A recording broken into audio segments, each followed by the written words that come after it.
Alright, it's time for Ace Attorney! Yeah, we're doing it. So yeah, I'm a little tired from yesterday's long stream, but I'm feeling good. It's chilly here, but I went for a long walk today. Mostly just hanging out at home doing some of my assorted to-dos. You know, it's the weekend. Time to like clean your house. So boring, but has to be done. So yep, that's all I've really been up to. And yeah, we're starting a new case today. It's what's the name of it? Yeah, Turnabout Beginnings, which is a flashback case where we see, like, I think it was Mia's first case. So I'm excited to get started on that. So yeah, let's get going. Doing this one. Turnabout Beginnings. I think it already showed the intro, so I might have saved when I shouldn't have, but so we might not get to see the intro again. I can't really remember much about it other than we saw Phoenix talking about how it was going to be Mia's first case, and yeah, it's a flashback. Alright, let's go. Yep, okay, we don't get to see the we don't get to see the flashback. That's okay. Alright. I'm so nervous. I feel like I'm gonna die. I never should have accepted this case. Oh my god, look at this guy!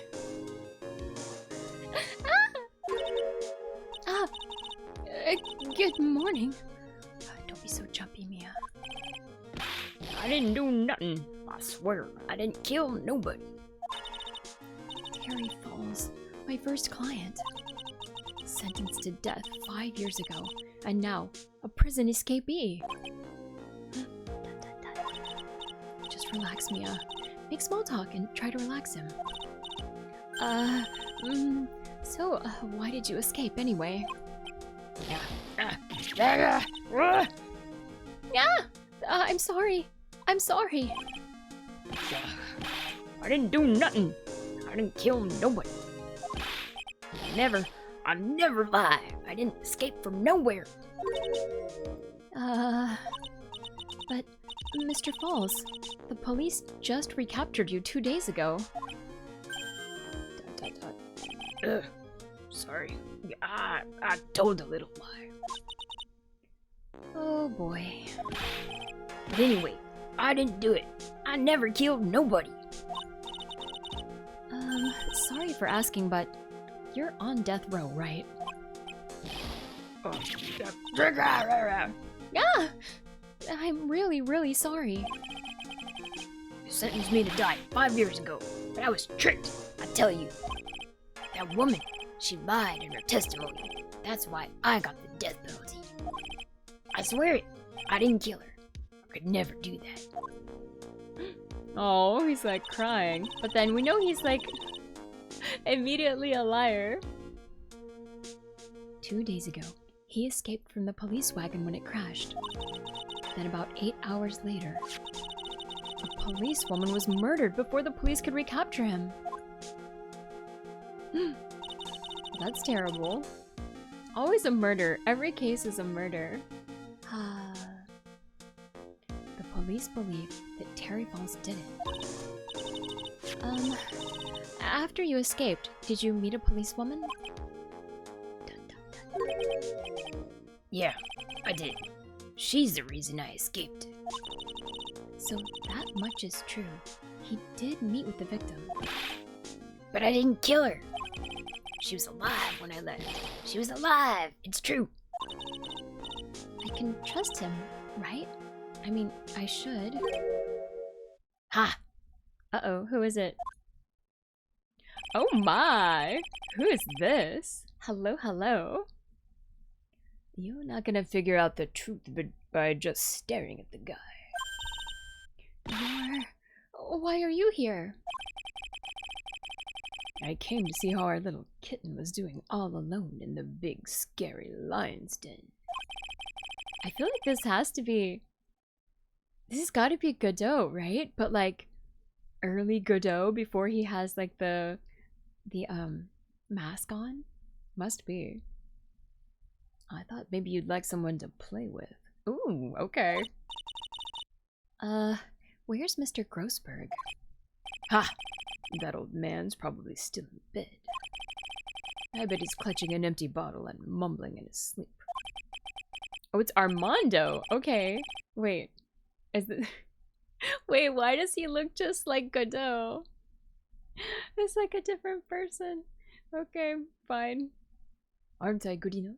After all, it's me, Diego Armando. Okay, we're gonna give him a... I'm gonna go for a Spanish accent. I'll try. I didn't say. So, Diego Armando, the finest attorney at Grossberg Law Offices, is here for me. No. You've got it all wrong. Today, you're the finest. After all, it took an amazing amount of guts to take this case. Imagine an escaped death row convict for our first client. Yeah, thanks. I sure wish I could get out of it, though. Ha! Relax, I just heard some good news. The prosecutor for today is fresh out of his diapers as well. Really? However, unlike a certain somebody who I won't mention, he's earned the reputation as a genius since beginning his law career. Genius? Well, it's about time to head in, kitten. Sharpen those claws of yours. It's go time! A solitary confinement cell for the condemned must be the world's loneliest place. And that's what my client ran away from. Every other lawyer gave up on him, but not me. When I saw those overflowing eyes and heard that simple, childlike voice, I just had the feeling that he was telling the truth. Alright, but then he immediately told us he was lying about something. Ah, this guy. Oh my god. February 16th, 10 a.m. District Court, courtroom number 4. Alright, let's go. Oh my god, it's... Oh no, I'm so disturbed, but okay.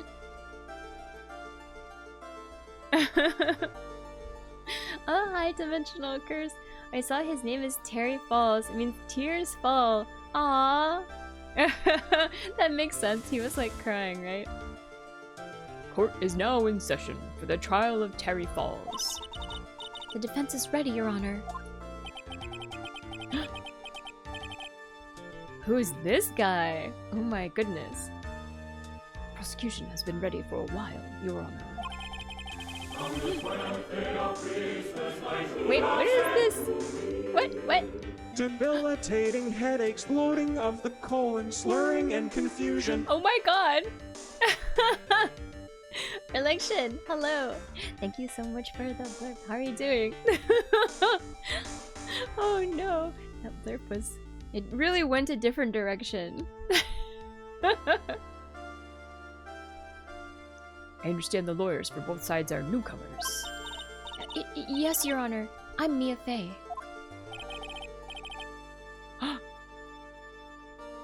Miles Edgeworth, Your Honor.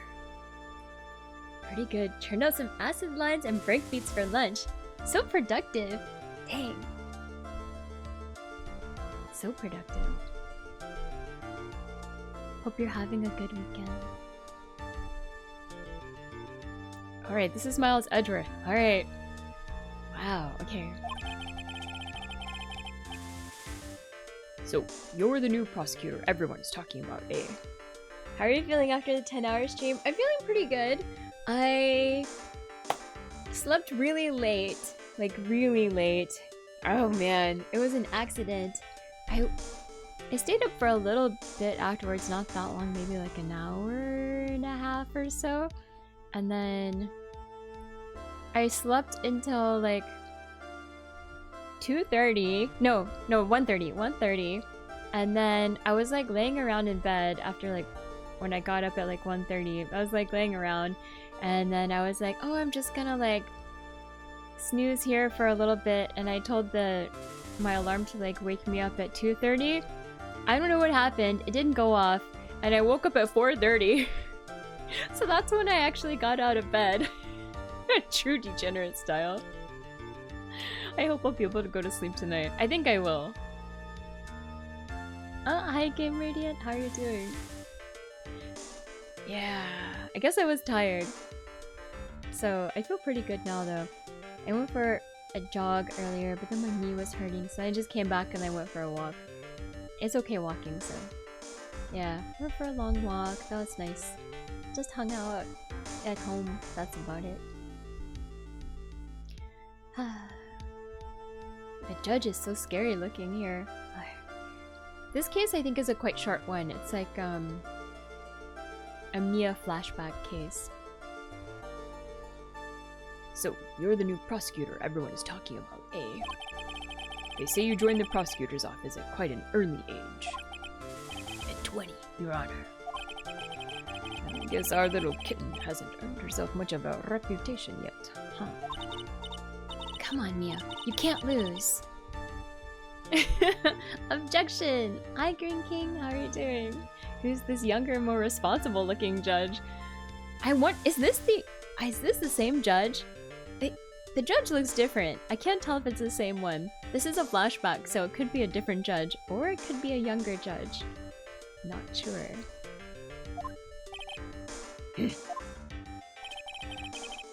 Young people running a trial. I'm not too sure how I feel about that. Now then, the defendant in this case is currently a felon on death row. 2 days ago, he escaped from a police wagon. Is that correct? Precisely. The defendant is not on trial for escaping prison. On the day that the defendant escaped, a policewoman was murdered. So we're here to determine if Mr. False was responsible for her death? You got it, kitten. Well then, Mr. Edward, let's hear your opening statement. Yes, Your Honor. It was 5 years ago. The defendant, Terry Falls, was sentenced to death in this very court. His crimes were kidnapping, extortion, and murder. The girl he threw out the bridge was only 14 years old. A truly horrible crime. I remember it well. There was no decisive evidence, so the trial was long and protracted. Correct. In the end, what finally decided the case was a certain witness's testimony. A witness's testimony? Ah, a flashback in the flashback. Let's go. The testimony of Detective Valerie Hawthorne, the person who confronted this criminal. She arrested Mr. Falls at the scene, and later testified against him. She said she witnessed Mr. Falls throw his young victim into the river. Oh no. Those who are not aware, Eagle River is well known for its powerful current. Most bodies that fall in are never recovered. So Miss Hawthorne's testimony was the one that put him away.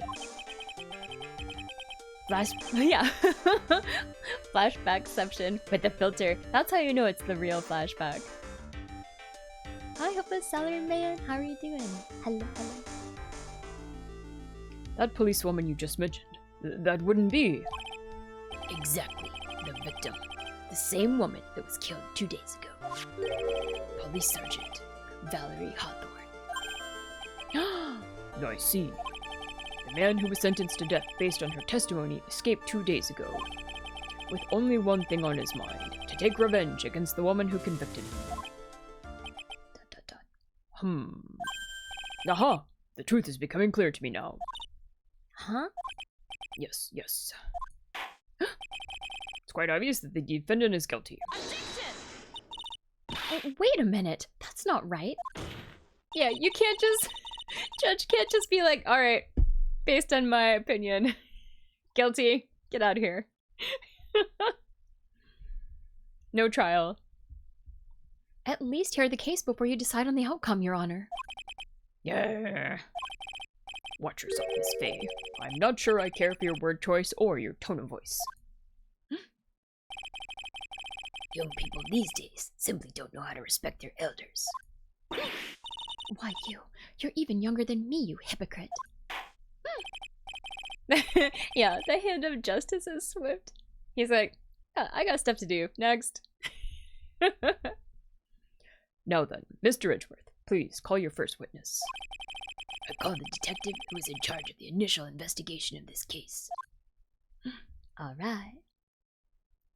Hey, look who it is. It's Gumshoe, but he's wearing like a lighter colored jacket, but still has the bandage on his face for some reason. Witness, state your name and occupation.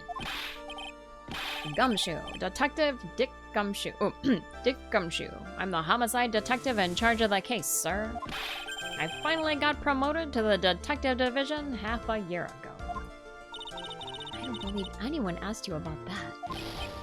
Hey fam, you got any idea how much work it takes? Oh, what is it? You're really gorgeous. Oh my god, Gumshoe, not on the stand. Excuse me? No, seriously, my heart. It's aching for you. Yeah, I wonder.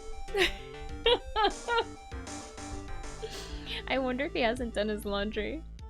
It's like, I don't know how old it is. For whatever, 5 years, right? He said what we're all thinking, but yeah, inappropriate, not relevant to the case. Detective, pull yourself together. Try to be professional. Otherwise, I'll write you up on contempt so quick that something other than your heart will ache. Yeah. Okay, I got it. Now, detective, tell us about the incident. Yes, sir, right away. The victim was Sergeant Valerie Hawthorne, a veteran on the police force. She was stabbed in the back with a knife and died from excessive blood loss. That much is already stated in the autopsy report. The court would like to hear more details about the incident itself. Yes, sir, I gotcha. Okay, let's take a look at this aerial map of the area here. Alright. Ah, okay, we got a map. This is a sketch of Dusky Bridge, an old suspension bridge. And the river that runs under there is Eagle River. The victim and the defendant met there, on top of the bridge. After stabbing her in the back, the killer carried the victim back to his car. He was recaptured at a police checkpoint as he was trying to make his getaway, sir. Wait, they met on a bridge. He stabbed her in the back on the bridge and then carried her to his car and then tried to get it. It's kind of weird, but okay. And in the picture, it looks like they're showing that part of the bridge is like missing steps. Okay. Alright, alright. I see. Alright, Dusky Bridge map. Bridge located 40 feet above Eagle River. Was the victim's blood found on the bridge? The victim, Sergeant Valerie Hawthorne, was wearing a thick coat, sir. Unfortunately, no traces of blood were found on the bridge. Mr. Edward, I warn you that I absolutely despise conjecture. The defendant is marked as K, like killer. Yeah. Oh well. There was no blood on the bridge, then you have no proof that they even met there. Your Honor. Hi Hex, how are you doing? First what? If you'd like to listen to the testimony we've prepared, I'm sure you'll be convinced. Two of them most certainly did meet on the bridge that day. Why, Mr. Edgeworth, I'm not sure I like you wagging your finger at me as though I was some sort of, if I were some hoser. Please. A hoser, As eh? if you could handle even a fraction of my power. Oh my god. Her legs shed. Thanks for the blurb. Oh my god.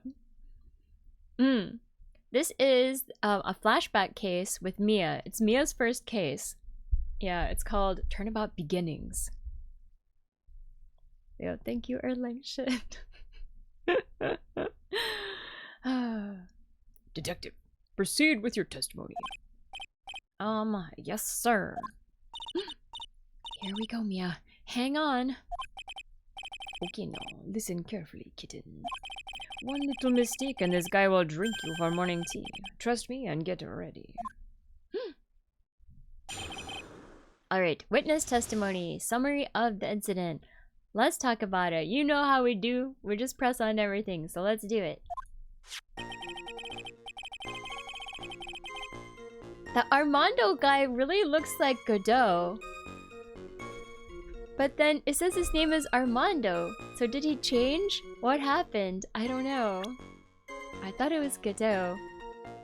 Alright, I want to look and see what we have here. Attorney's badge, proof of my profession. It's brand new and sparkles in the light. Valerie's autopsy report. Stabbed with a knife in the back. Died from blood loss between 4 and 5 p.m. And we've got the Dusky Bridge map. Here we have the details. Okay. More plot for later. I'm suspicious that it is him. Looks too much like him. As far as the outfit. And then for profiles, we have Terry Falls, 25. Valerie Hawthorne, the victim. Key witness in the case. Armando.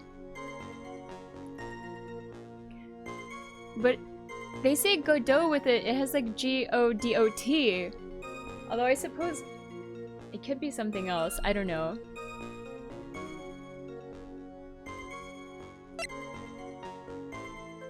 Miles Edgeworth, age 20, the genius prosecutor, and Gumshoe.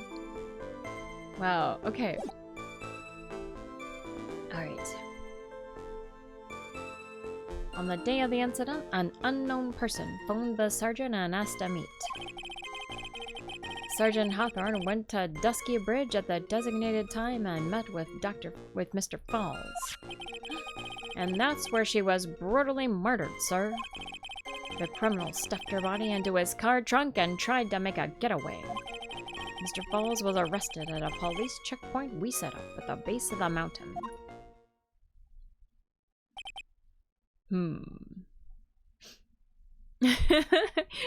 It does sound like a telenovela name. But yeah, the Godot who's like the prosecutor in the other cases, it's spelled differently. It's G-O-D-O-T, which is why I always like made the joke about Waiting for Godot, the play. But we'll see. Well, you certainly have established the importance of the bridge. Naturally. Now, would the defense please hurry up and proceed with the cross-examination? Yes, Your Honor. Cross-examination. Coming right up. Hey, It's gotta be him. Look, there's coffee and everything. It's gotta be him. Alright. I guess they'll just change the name later. Hey, settle down there, kitten. If you keep trembling like that, you're gonna make me spill my coffee. Yeah, it has to be him. I knew it was him when I saw those little armband things on his like stripy vest. But this is before his like crazy mask situation. Yeah. Yeah, I'm not trembling. It's just cold in here. Yeah, it's gotta be him. The courtroom can be a cold battlefield, all right. Especially for a beginner. I don't need you to worry about me. I mean, the defendant, the witness, everyone's a beginner in here. Ha, you got me there. But maybe you should keep your claws out and show them what you got, kitten. It's definitely gotta be him. But why no? I need the mask back. I need the mask backstory. Constantly mewing. Oh my god. Mewing. Sheesh. Mewtwoing. I like that. It's okay, Mia. Stay calm. Just remember those court procedure videos you stayed up all last night watching. Alright, let's go. Cross-examination. Summary of the incident. Let's talk about it. Alright. An unknown person phoned the sergeant and asked to meet. Hold it. This unknown person. You have no idea who it might be, right? Sorry, but I'm afraid I do. What? The one who called Sergeant Hawthorne was the defendant, Terry Falls. What? The defendant? The defendant called her. Sergeant Hawthorne was a very thorough person, sir. She left a note about her phone call with Mr. Falls. A note? Yeah, a top secret memo that she left on her desk. Ah, alright. Victim's note. Confidential police materials written by the victim. Added to the court record. According to this note, it seems the one who called her to the bridge was indeed the defendant, Terry Falls. Whose bright idea was it to keep that note from me? Ha! Looks like the judge is even more sure of his verdict now. Listen up. Never ask a question if you don't already know the answer. It's that detective's fault. He's the one that said unknown person. Hey now, don't make that face at me. I just said it that way because the prosecutor told me to. Was that a trap? With that cute face, I didn't expect him to be so sneaky. Damn, everyone's like hot for everyone else in this case. Sheesh. Wait, do we have... I want to look at the, I just want to look at it. Confidential police materials. Let's check it. February 14th, Valentine's Day. 1:21 p.m. Falls, 4:30 p.m. at that quote-unquote bridge. Wear white scarf for identification. Star, talk to Dahlia. Tell her this time the whole truth must come out. Huh. Okay, there's a lot to unpack here. It's like Baywatch. Everybody's hot. Except the judge. I mean, maybe that's up for debate, but... Alright. Sergeant Hawthorne went to Dusky Bridge at the designated time and met with Mr. Falls. Let's talk about it. Yeah. A bridge up in the mountains? But why meet there?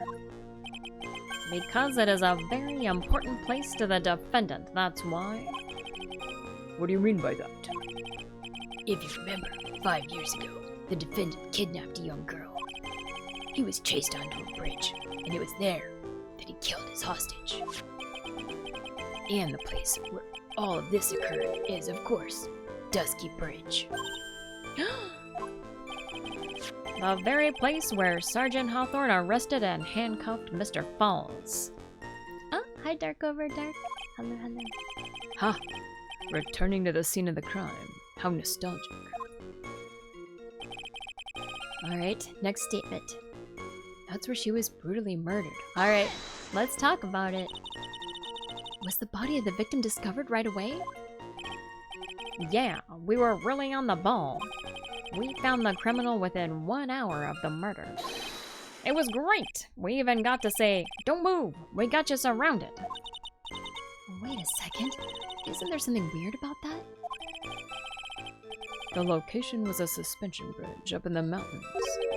So how did they find out about the crime so quickly? Indeed. Sergeant Hawthorne must have mentioned the phone call to someone else, right? Ha! If that's what had happened, then she wouldn't have been killed. She never mentioned the phone call from Mr. Falls, but she left a note on her desk about it. If only I'd noticed it earlier, maybe she'd still be alive. I wonder why she didn't mention the phone call to anyone.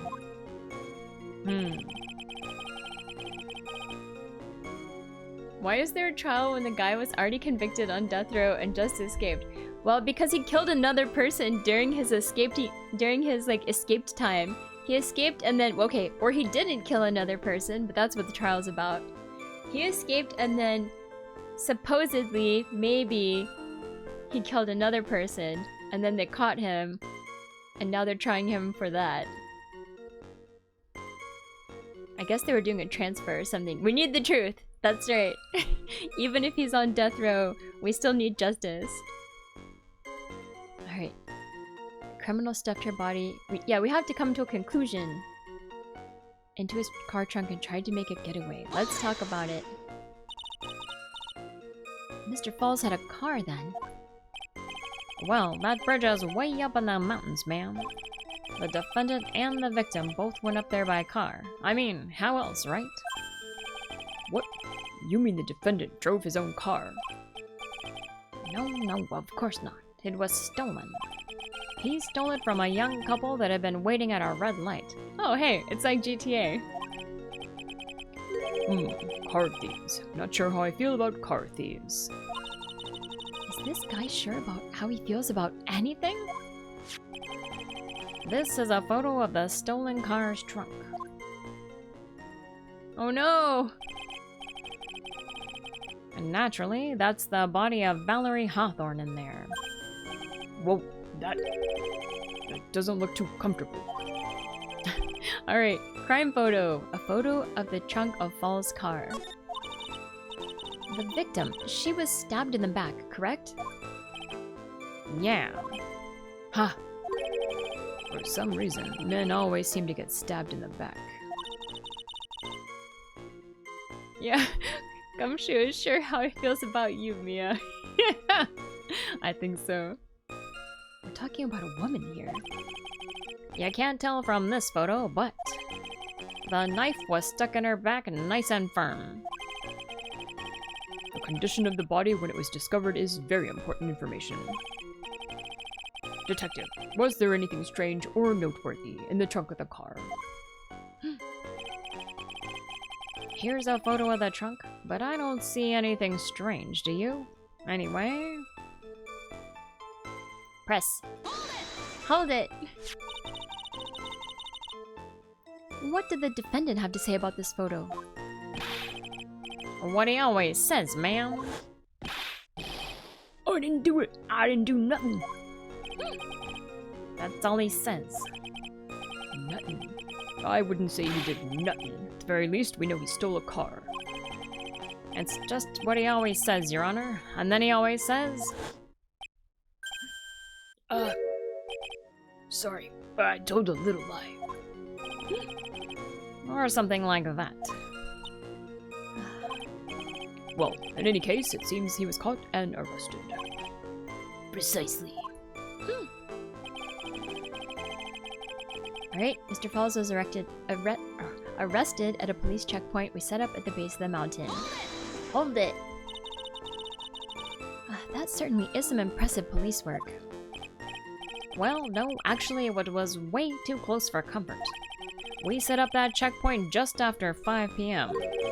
We figured that Mr. Falls might just try to run. What do you mean it was too close for comfort? The two of them arranged to meet at 4:30 p.m. And it takes approximately 30 minutes to go to the bridge from the bridge to the checkpoint. That was kind of close. Any later, Mr. Falls could have slipped right by. Listen up, kitten. There's a big trap waiting for you in that testimony. A trap? Walk into it carelessly, and it'll leave more than just a flesh wound. Fun, huh? No, it's not. Well, if you want to have any chance at all, you better get some more information. And if you're gonna get caught in a trap, it's best to get caught early. You can always look for contradictions afterward. The ever-famous contradictions. I sure hope I can find some of those.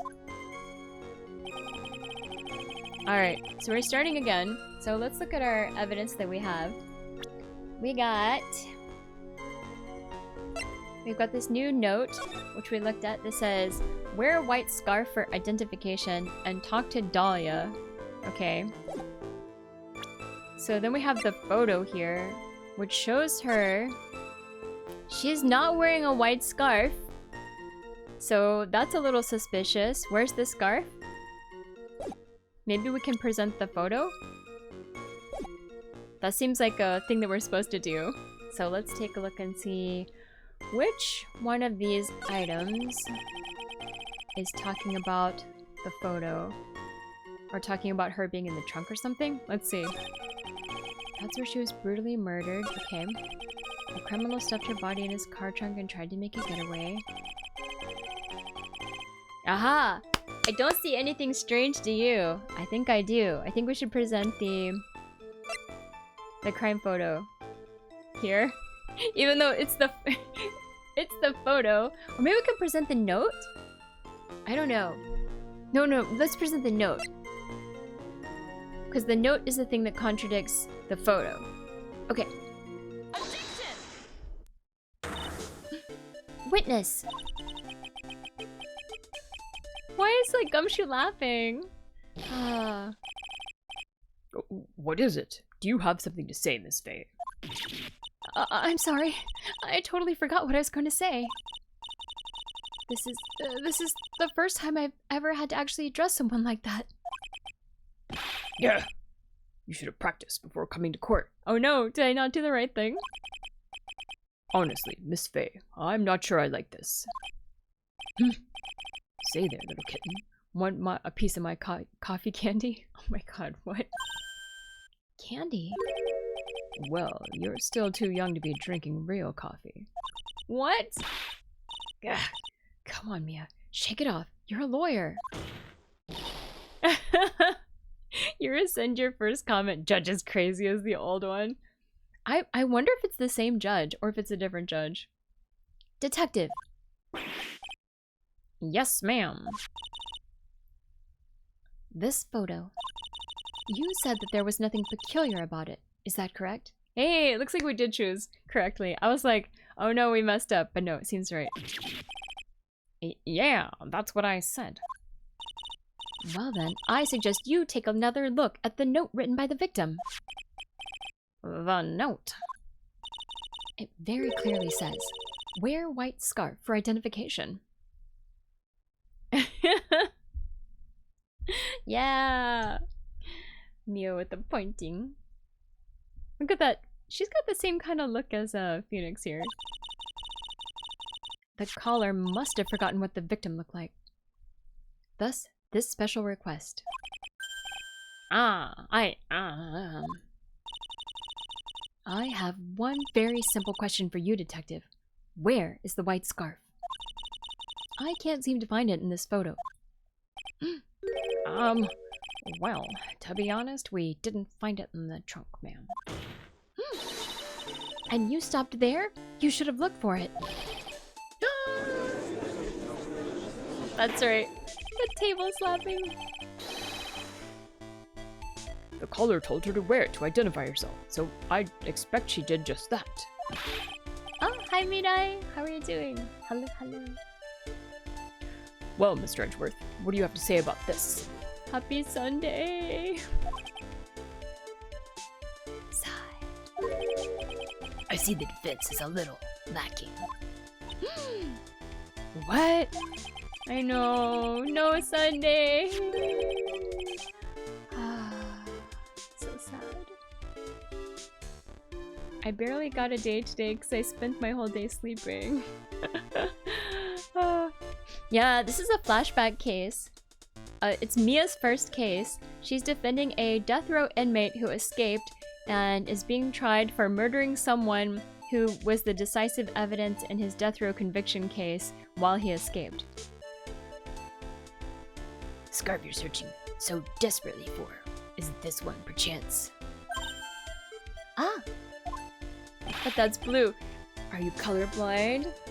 I feel like a lot of the people seem to be colorblind, because didn't we just have the problem in the case with the previous case where Godot couldn't see like the ketchup that was on Maggie Bird's apron, but then we never got any kind of like any information about that. It just like the case resolved without us finding out. Gumshoe looks the same. His jacket is a lighter color, so we think that he didn't wash the jacket for 5 years, and that's why it's a darker color now. Where did you find that, sir? On Dusky Bridge. I was there first and decided to conduct my own investigation. I think he couldn't see it at all, right? I'm not sure. Why? Why didn't you tell me? I made a decision to keep all pieces of evidence in my personal satchel. That does not sound like appropriate court procedure, buddy. It's the safest place I know. That hotshot sure has a flair for the dramatic. It's not exactly white, as the caller requested. But as you can see, it's close enough for what it was intended for. It looks like it spent some time in the mud.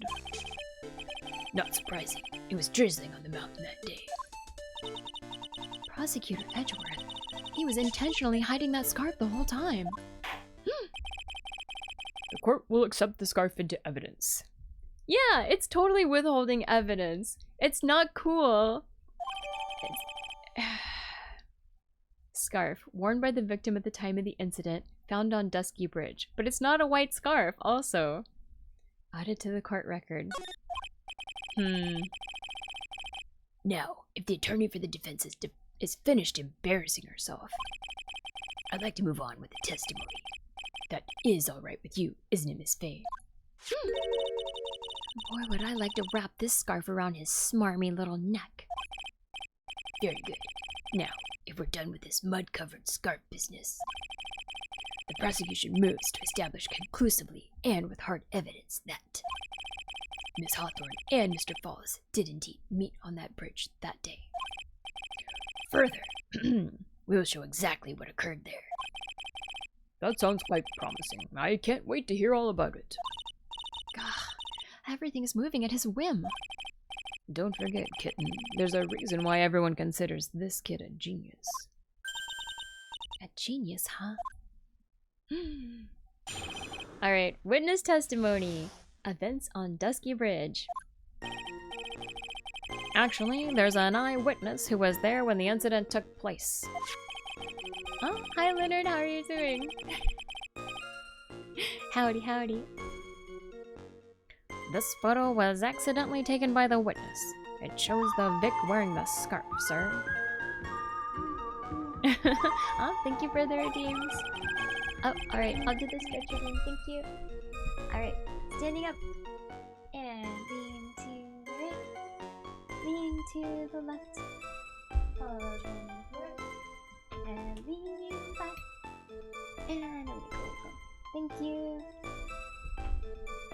Thank you, Leonard.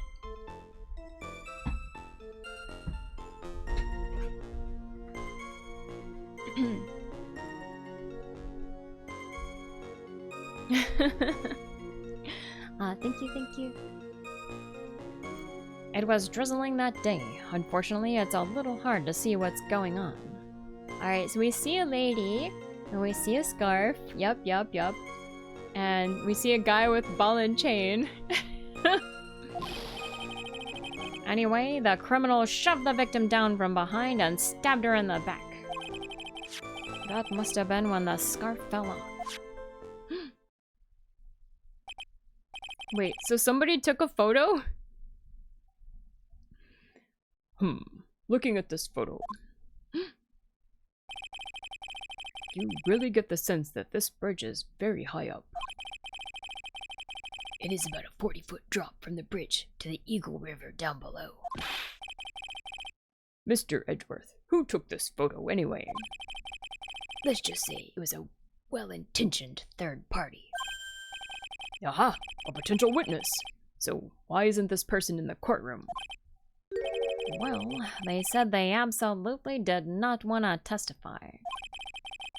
The person in question is very delicate, Your Honor. Oh, hi Reggie. How are you doing? Hello. Besides, as long as we have this photo, we see no reason to compel them to testify. I'm not sure how I feel about that. Happy Sunday. I don't want to go to work tomorrow, but I have to. No! Okay. I will do it anyway. Because I need to make money to pay my bills. Somehow missed the entire 10-hour stream yesterday. Oh, that's okay. Don't worry. Hopefully I'll have an 11-hour stream sometime soon. Hi Ryosuke. Howdy, howdy. Howdy, Ryosuke. Hope you had fun. Yeah, it was fun. It was good. It was not too tiring. I think mostly because I played so much Stardew Valley. Stardew always makes it a good time. I mean, having the photo kind of makes the photographer more sus, and I know, I 100% agree. The photographer needs to testify. Witness's photo seems to have been taken by the witness. Seems to have been. It definitely was. I mean, I guess unless the you know, I guess the victim could have set up like some auto timer or something, but okay. We know there was a witness. Added to the court record. So, as you can see, Terry Falls had both the motive and the opportunity. I think it's quite clear at this point what happened on that bridge. Aha! The truth is becoming clear to me now. Again? Huh? Yes, it's quite obvious. He's clearly guilty. Not again. That's not fair. I haven't even done my cross-examination yet. What do you mean, huh? Okay, good. Oh, thank you for the head pat, Yosuke. And the whistle. Thank you, thank you. Events on Dusky Bridge. Alright, you know what we do. We just press on everything. Mirai is being summoned and also summoning herself. Oh no, so many. Yeah, isn't the point of the ball and chain to make it where it's like quite difficult to get around? What happened to the judge? This is a flashback case. It is Mia's first case from like years ago. Judge become a cutie pie. Oh my. Everyone in this case seems to have the hots for each other because like Gumshoe was like, Mia, you're gorgeous. And then Mia was like, oh, actually, oh, Edgeworth is like so hot. I'm like, what? And then it looks like Godot is like helping Mia out, but then he keeps calling her kitten. I don't know, but he looks different. He doesn't have his like mask thing that he wears over his eyes. I don't know. And why is his name Armando Diego now? Yeah. Alright, you know what we do? We press on everything. There's an eyewitness. Let's talk about it. Who is this eyewitness? She's a college student. A female college student. That's right, meaning she's female and a college student, ma'am. She doesn't do well in front of other people, so I came to testify for her. Maybe so, but as the attorney for the defense, I have the right to cross-examine her. For the time being, we're not relying on the witness's statements. That is all. What is that supposed to mean? The prosecution has other, more decisive evidence. Our case doesn't rest on vague testimony of a female college student. A female college student, eh? It means she's female and a college student, sir. Oh my god. Stop. If you absolutely must hear her testimony, you'll have to give us a good reason why. Yeah. Please tell us about the more decisive evidence in question. This photo was accidentally taken by the witness. It shows the Vic wearing the scarf, sir. Alright, let's talk about it. The victim is wearing a scarf in that photo, alright. So, about the witness who took this photo. What was this person doing all the way in the mountains? She was taking photos of wildflowers, apparently. There are many unusual types of flora on that mountainous bay. People in the area say it's because of the spirits that live there. Spirits? Well, now that you mention it, this photo, this cloudy fog-like thing, is it a ghost?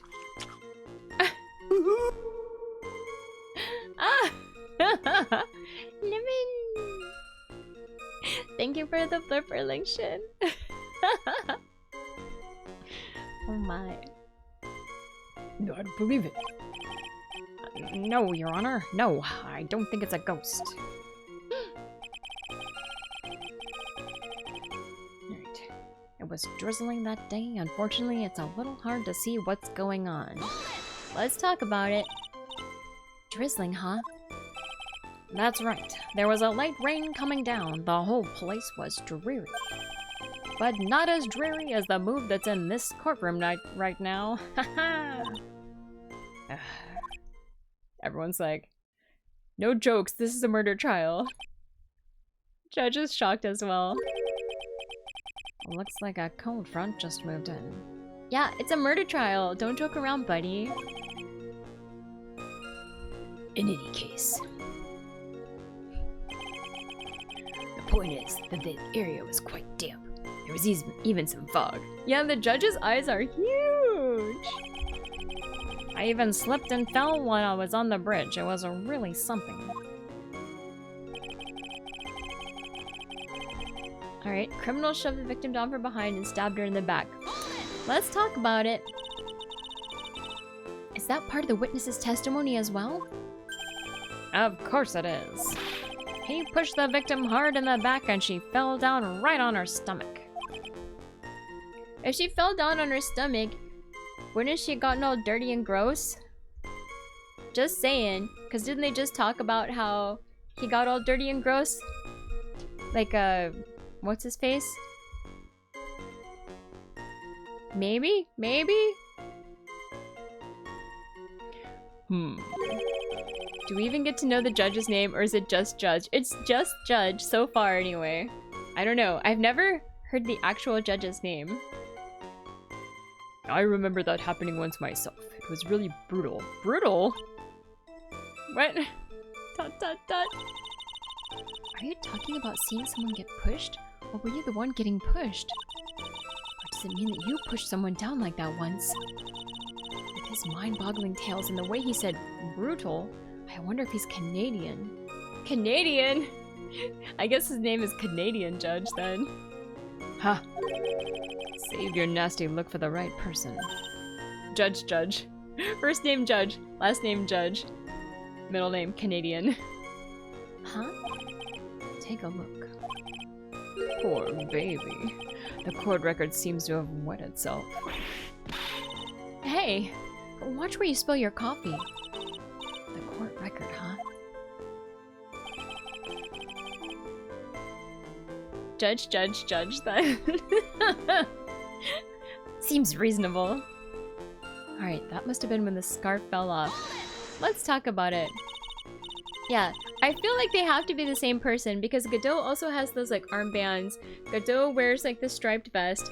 Godot is always drinking coffee. Godot has earrings. So...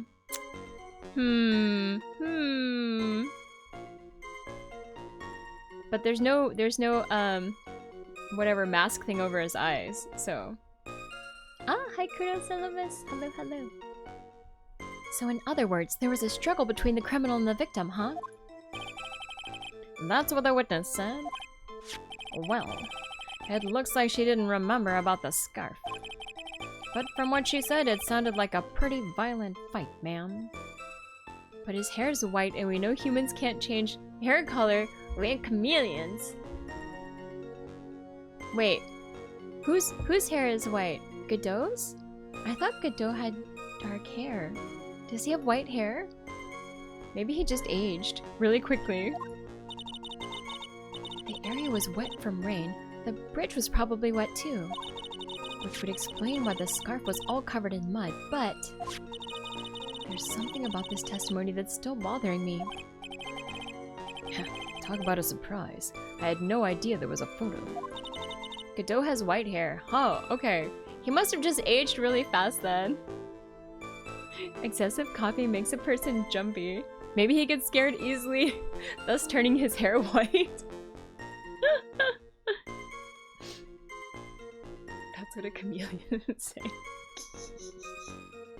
I guess he could have changed his vest color, but he is drinking coffee though. And the vibe is Godot. So what do I do? You really still believe him? Mr. Crybaby, I mean. Of course I do. So the little kitten believes in fairy tales, huh? In that case, the answer is obvious. If what you believe is the truth, then that means that somewhere, hidden in that testimony, is a contradiction. One huge contradiction waiting to be discovered. That's your chance. Alright, wait. So we're back at the beginning now, right? Alright, what do we have? Let's look at the, what do we have here for our new evidence? We've got this scarf, and we have the photo here.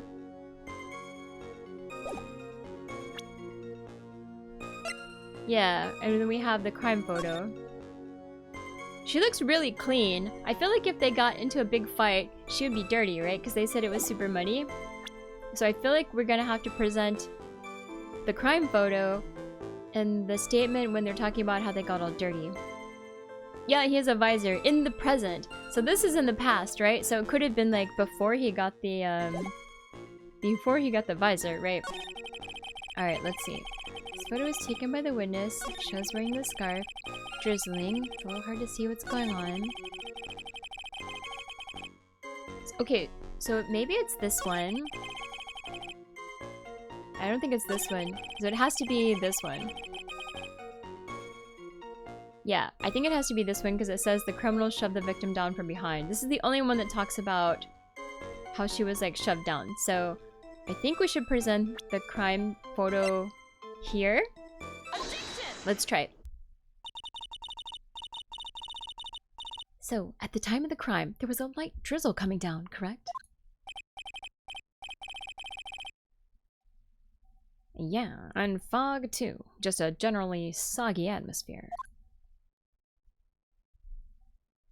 Has no tea. So you think they might have messed up the... They might have messed up the translation? Well, I have evidence that doesn't go with the soggy atmosphere. But this is a photo of the victim's body that was found in the car trunk. Considering the conditions at the scene of the crime, something isn't right. Well, by all means, please enlighten us as to what isn't right. What is it about this photo of the trunk that doesn't fit with the conditions that day? I mean, should we just like click on the outfit? I feel like the outfit is what is not right, because it should be like dirty, right? Sure. Yeah, Godot is French. Naturally, the answer is right here. The the victim's coat. As far as I can see, there is nothing strange about it. That's exactly what's strange. Recall the testimony. What were the conditions on the bridge that day? Yeah, it's not wet. It's not wet and dirty. Like the scarf. It was drizzling and foggy. Dusky Bridge was all wet. If the victim really had fallen down on her stomach on top of the bridge. Yeah, in the additional testimony, Gumshoe had said that she was like pushed down onto her stomach when we did like the pressing earlier. So she definitely should be like all gross. Then the front of her coat should have been covered in mud. Oh, that's exactly right. The other day, I fell on a muddy street and my gorgeous playoff beard was befouled. Playoff beard? What's a playoff beard? I do admit that the crime scene was quite wet that day.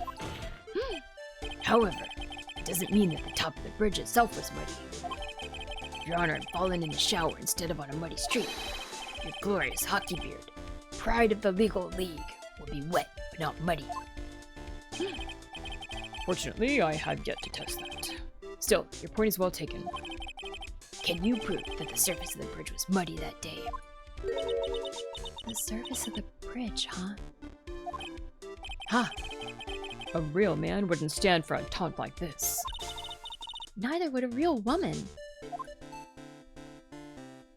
Oh, she gave the hair flick. Alright. Of course I can.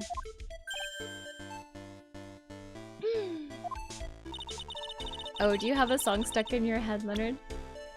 Alright. Here is the evidence that proves the surface of the bridge was muddy. I mean, we have the scarf, right? Which is muddy. And was, like, found on the bridge. It's gotta be this. Can't get it out. Ah, that's the worst. The evidence is this scarf.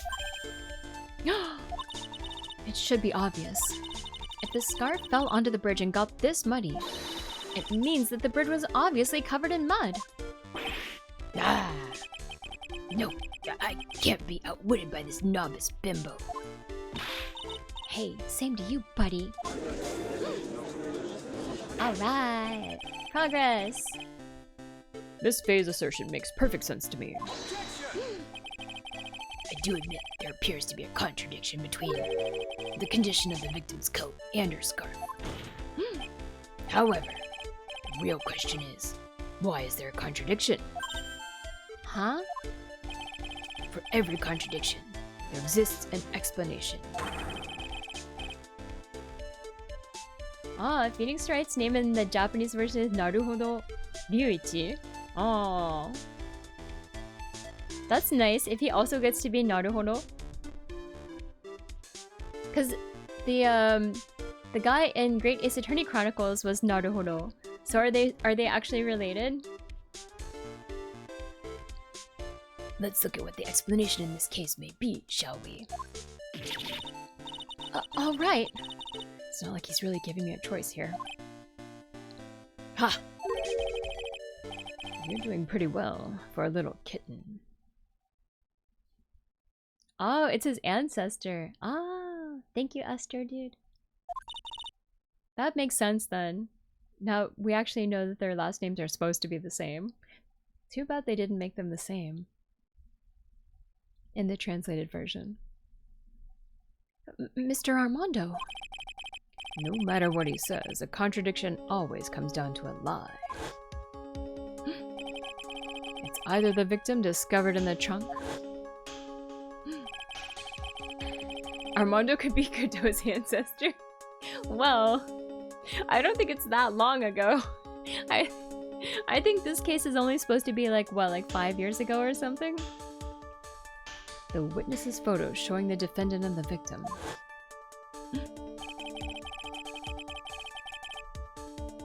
Or the witness's testimony that stated she saw the moment of the murder.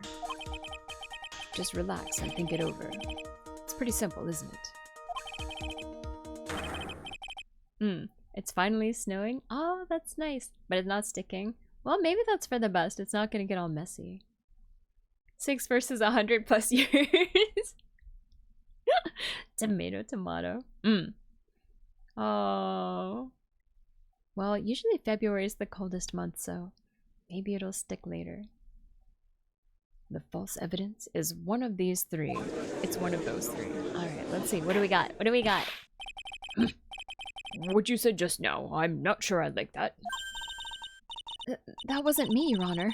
It was the coffee aficionado over here that said it. This court is not in the habit of accepting false evidence, you know? Blame it on him, Your Honor.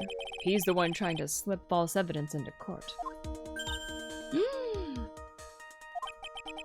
But we won't let him. We'll expose his evidence as the flimsy scam it really is. Yes! The false evidence in this case is the witness's photo, body in the trunk, or the witness's testimony. Well, okay. I feel like it's not the body in the trunk because, like, I don't know how you can fake that, and the police said it's real, right?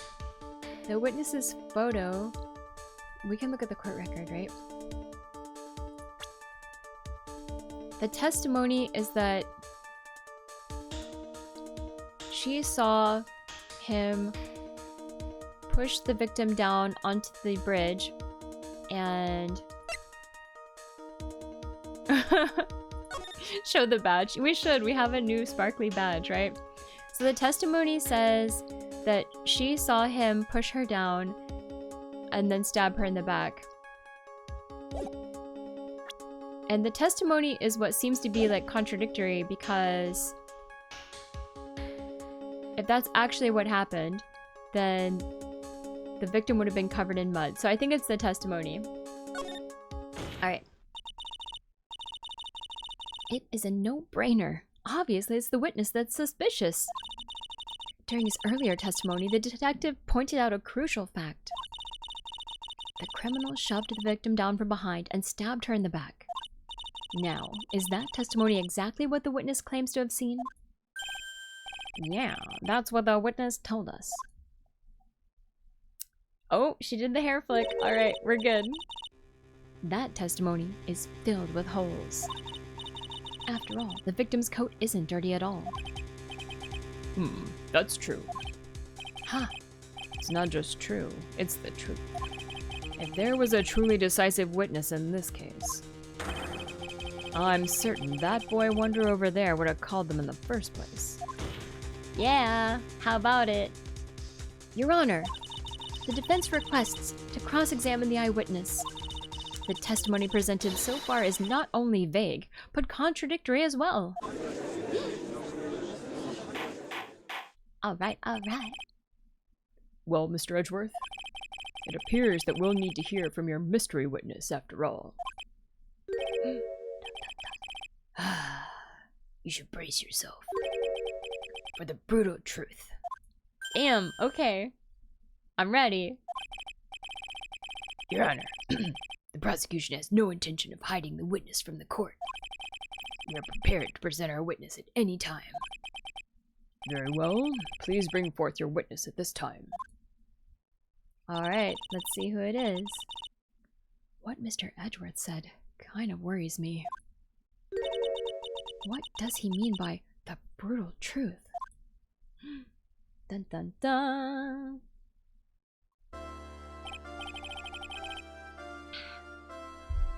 Now, let's proceed with the testimony. Mr. Edgeworth, please go right ahead. Thank you, Your Honor. The prosecution summons the woman who saw the events that day with her very own eyes. This is it, Mia. The battle begins here. Alright, who's it gonna be? Who's it gonna be? Witness, what is your name and occupation? Oh my god, it's her. No! Oh no!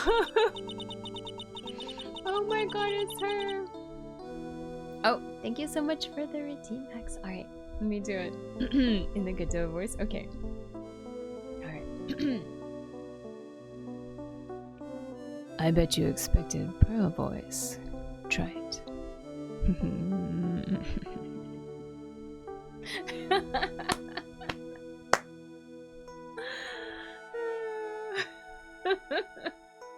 Thank you for the redeem. Thank you, thank you. Have flashbacks now. Yeah, isn't she like, she was the murderer, right? Or she was like, I don't know, she's a troublemaker. Yeah, exactly. I have to allow Crazy Girl, but I'm permitting it. I'm permitting it. Oh man. Okay. It's wasn't this is the girl that like Phoenix was dating, right? And then she was the poisoner? She was the poisoner, right? Everyone's so silent that I can hear their hearts going pitter-patter. Oh. When I look at you... Yeah, the butterfly girl! Oh my god, her. How can I put it? You look as scrumptious as a double-double and a dozen donut holes. Damn, okay. I feel like I want to hurry up and hand down a verdict just to have a bite. Oh my god. Why is everyone so thirsty in this case? Yeah, so inappropriate. Hey, not so fast. Did the butterfly pass security? Somehow, right? As I said before, this eyewitness is very sensitive and delicate. I would ask the court to please exercise care when addressing her. Yes, indeed. Thank you, Mr. Edgeworth. You are a true gentleman. Yeah, I like her hair. She's a cutie. Ms. Faye, you could learn a lot from this man. Wait, what? If he's such a gentleman, he sure doesn't act like one to me. Sir? Yes, my dear? This is my first time, so I'm sure I'll make a lot of mistakes. Anyway, I just wanted to say I'm sorry for all the trouble I might cause. Oh, no, not at all. It's no trouble at all. Now then, may we please have your name and occupation? My name is, Melissa Foster. I'm a college student, a freshman in the literature department. You were on the scene when the unfortunate event occurred, right? And you were the one who took this photo? Is that accurate? How can you be so mean? Now, see here. What are you doing shoving that in your face like that? Huh? But it's just a photograph. It's not like it's something dangerous. Next time, I'll be forced to penalize you. Uh-oh. I don't like the turn this has taken. Is she staring at me? And you would be? The way she acts makes you wish Mew Mew Lady made a return. Wait, who's a Mew Mew Lady? Huh? I'm the defense attorney. My name is Mia Fey. I see. The pink-haired... Oh! Yeah! So, you are? Now then, young lady, could you please give us your testimony? Yes, Your Honor. I'll do my best. Alright. Witness testimony. The witness's photograph. Let's talk about it. I was using my camera to take some pictures of wildflowers. Then, I noticed there were 2 people standing up on the suspension bridge. Oh, hi, Dark One. Howdy, howdy, Dark One. How are you doing? Suddenly, they just started fighting. That's when I hurried and took the photo that shows the crucial moment. And right after that, I called the police. The butterflies are paid actors. They were doing like different things as well before, if I remember. By the way, where were you standing when the incident occurred?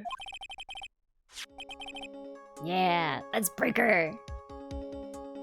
I believe the map would be of help here. Alright, we're gonna get the map updated then? I was standing right over here.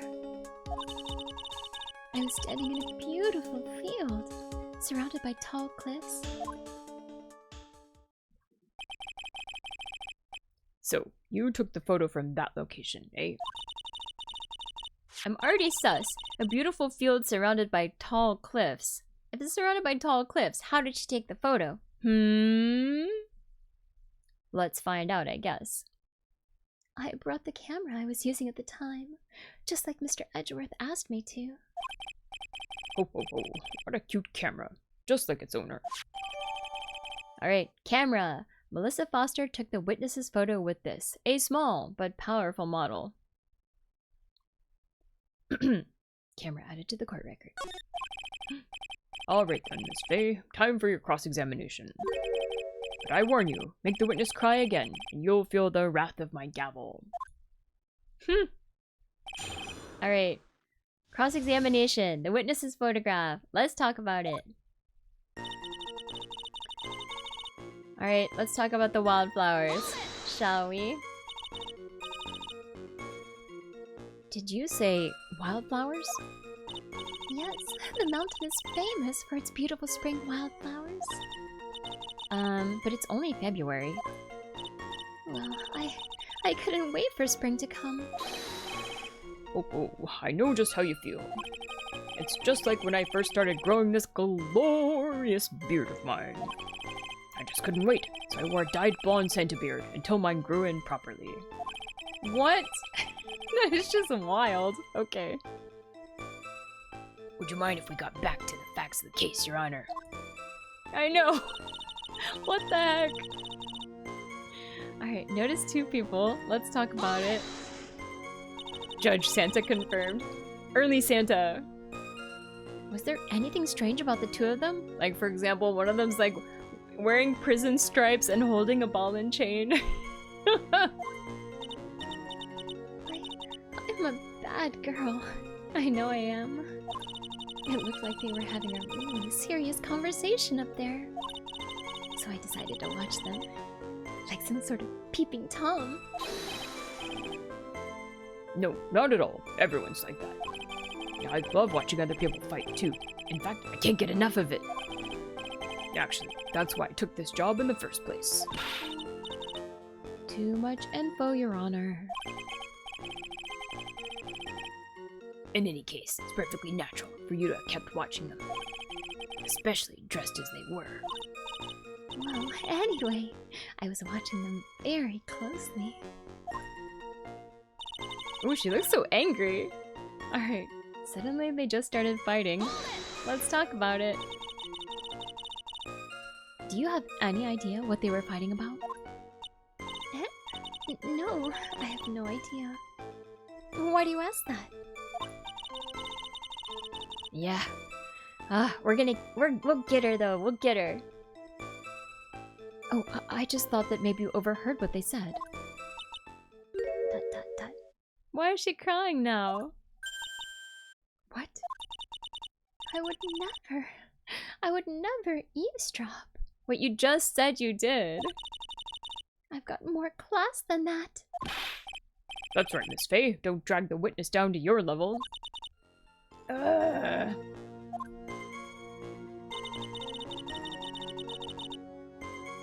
Alright, that's when I heard it took the photo that shows the crucial moment. I'm suspicious because we have, like, the statement she made before about it being like an, what do you call it? She's in a valley with, like, steep sides or whatever. I don't know. Anyway, let's talk about it first. Why did you take a photo? Well, the 2 of them were really going at it. Ever since I was a little girl, I always wanted to be a news reporter. I guess that part of me is just kind of took over. Smells like a lie to me. Yes, I understand completely. Always kind of interested in the hair design. I'm interested in the hair design of the judge right now. Like, why does this judge have, like, such a distinctive part in the middle of his hair? It's a little strange, right? Even now, I can't completely abandon my boyhood dreams. It always gives me an idea of a snake. It's a little bit, right? I still use my grandson to test my comedy routines on. Oh my god. So, you wanted to be a comedian, huh? Not that it has any bearing on this. Oh, do you mean hers? Looks like a snake. It's just receding hairline? But do you have, like, a part in the middle as well? Like, if you have the receding hairline? I understand, like, the corners, like the, you know, the sides, like, receding quite a bit until you just get, like, the little circle on the top. But, like, what is the weird, like, center part also being, like, bald? That part is the weird part to me. All I could do was to use my camera.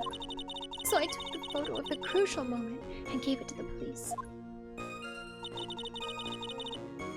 Alright, right after that she called the police. Let's talk about it. Yeah, she was saying that, like, oh, she was just too eager to get out there. Which is also smells like bullshit. It's like, it's still February, but, like, why is she out there? She was just too eager for spring. Okay, sus. You called the police? Yes, because it looked to me like the murderer was gonna try to escape. We were already moving before the call even came in. Thanks to the victim's note, we had already started our operation.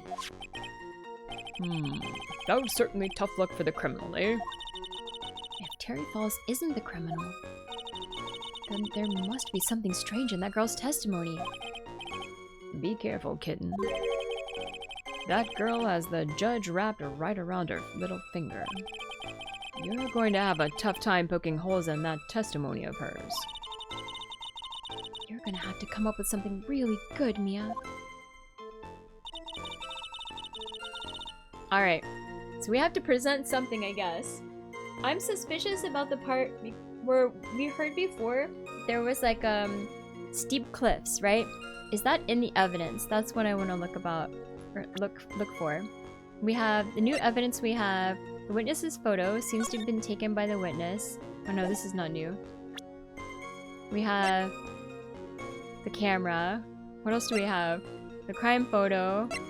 The victim's note. Let me see if there's anything in here. That bridge. Talk to Dahlia. Okay. Whatever. We have the bridge map.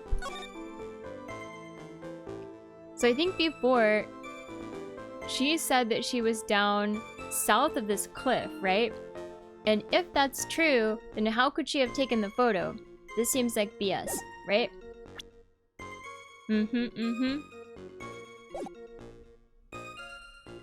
I think so. We need to say the part where she's like saying she took the photo. We need to present the map and be like, it's not possible. You're a liar. She's too cheery to have seen a murder. Sus. She's obviously a psychopath. Alright.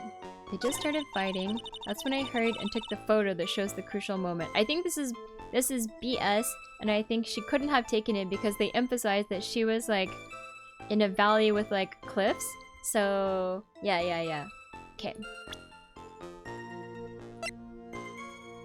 This is the only piece of evidence we have, so I don't think anything else can be used. So let's do it. Your Honor, what do you think of the witness's statement? Uh-oh. I don't think anything of it. How about you? ... I guess I don't think anything of it either. Did I choose the wrong one? No, I did! Okay. Thank you for the raid, Yamaneko Tsubasa and all late viewers. How are you Sparky doing? welcomes you with open paws. Let's make the most of this exciting moment and have a awesome time together. More viewers, hello, more hello. fun. How are you Fox, doing? glowing You're star, doing just chatting. party What were you popper. doing before that? Thank you so much for the raid. Hello, hello. How's the game going? I just got a penalty. I think I presented at the wrong thing. Hey, Exakel underscore is the wrong underscore here. statement. I'm still the same old Sparky. Maybe I'm just extra excited today. Let's have a great time together, regardless of how I sound. Let's keep the fun going. Fox, speech bubble, party popper. Was doing karaoke with XSL just now. Yeah, Sparky's become Grandma Sparky for now. Wait, you're sad. What happened? Very funny raid. Now I have 3 of Mia's stream tabs open. That's funny.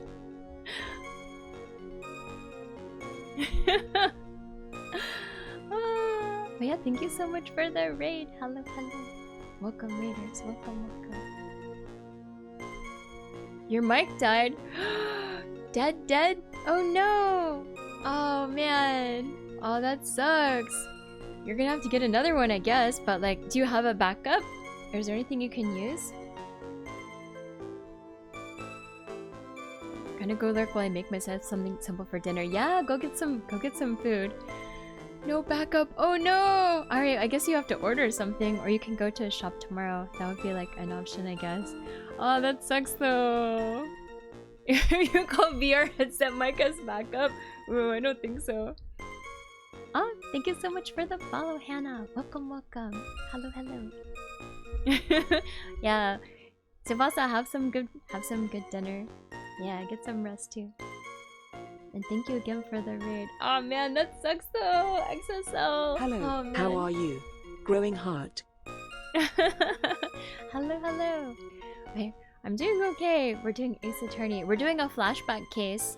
That's a flashback of like Mia's first case. Oh, thank you, Hannah.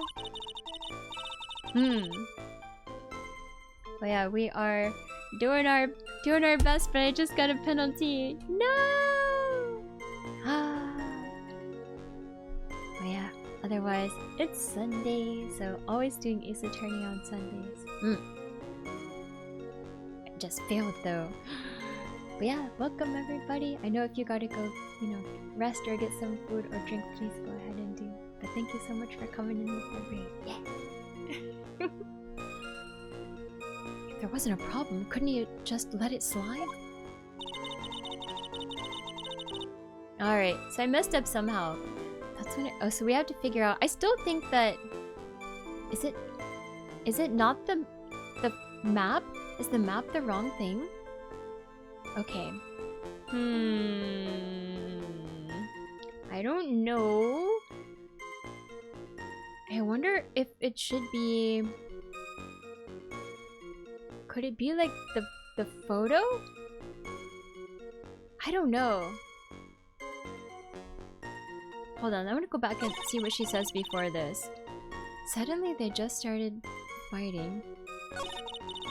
I feel like it has to be this statement. Yeah, because this is not helpful. It has to be this statement. So then I think that means I picked the wrong evidence. Maybe? Samuel Yeager. It sucks too because I was about to make a request for him and then his mic died. That sucks. That seems really rare too. Well, I guess it's had a long life. So I guess you got good use out of it. But still sucks. Usually they shouldn't just die. That's crazy. I feel like maybe it was not the map. We presented the map before. Maybe is it the photo itself? Like, is there something wrong with the photo that she took? I was so confident that it was the map. Maybe it's the photo though. I feel like it has to be this statement, which means that the evidence was wrong. So let's try the photo instead.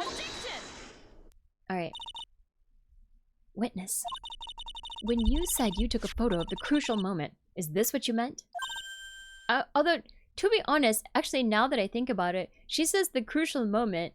The crucial moment would have been the murder itself, right? Maybe that's the contradiction here? I'm not sure. Yeah. Okay, Green King, I think you're right. They started fighting, but the photo shows they were just standing. This is a good point. Okay. I was thinking about like the location with like the map, but maybe it's actually more about the actions itself. Okay. All I can see in this photo are two people facing each other. You testified that you saw the two of them starting to fight. Normally that's the kind of thing we would refer to as a crucial moment. Yeah, Green King, you're right. You're right. Why haven't you presented a photo like that? Well, you see... The photo we presented was the only one there was. But if you really wanted to capture the crucial moment, then what happened next? You must have taken a photo of it. Don't. Alright, yeah, how about it? How about it? My apologies, young lady. But Miss Faye's assertion is not without a certain amount of merit. He can certainly downplay a situation, can't he? I'm sorry. I'm a very bad girl. I used it all up. The film, I mean. You ran out of film. This photo was the last one. What? Oh my god. Edgeworth. Unfortunately, that is the truth. I personally examined all of the photographs she took that day. All the other photos are of the witness herself, playing amongst the wildflowers. Yeah, this is like flashback judge. He was making a pass at the witness earlier, which was kind of shocking. The witness herself? Then who took the photos? Well, you see, my camera has a timer feature built into it. So, you took photos of yourself? I remember Hey taking some mommy, photos of where is my myself corn once. treats and that lady is guilty? Hi, Dark One. Where's your corn treats? That lady, she's always guilty. She's so sus. Please, no details. Seems that Miss Faye's assertion was not so decisive after all. Wait, just a minute. Oh, thank you for the Western Whistle, Dark One. Well, if she had no film left, she couldn't very well take more pictures, eh? Miss Foster, perhaps then you could tell us about a different sort of photo. Photos of the incident that you took with your very own eyes. Mr. Edgeworth, you're quite the poet. Very well then, let's get back to the cross-examination. Let's hear your thoughts on the fight that you witnessed. Yes, Mr. Judge. Boy, this guy is really a sucker for sweet talk. Ha! It looks like the other kitten in the room is the one that's getting all the attention. Yeah, it's sickening.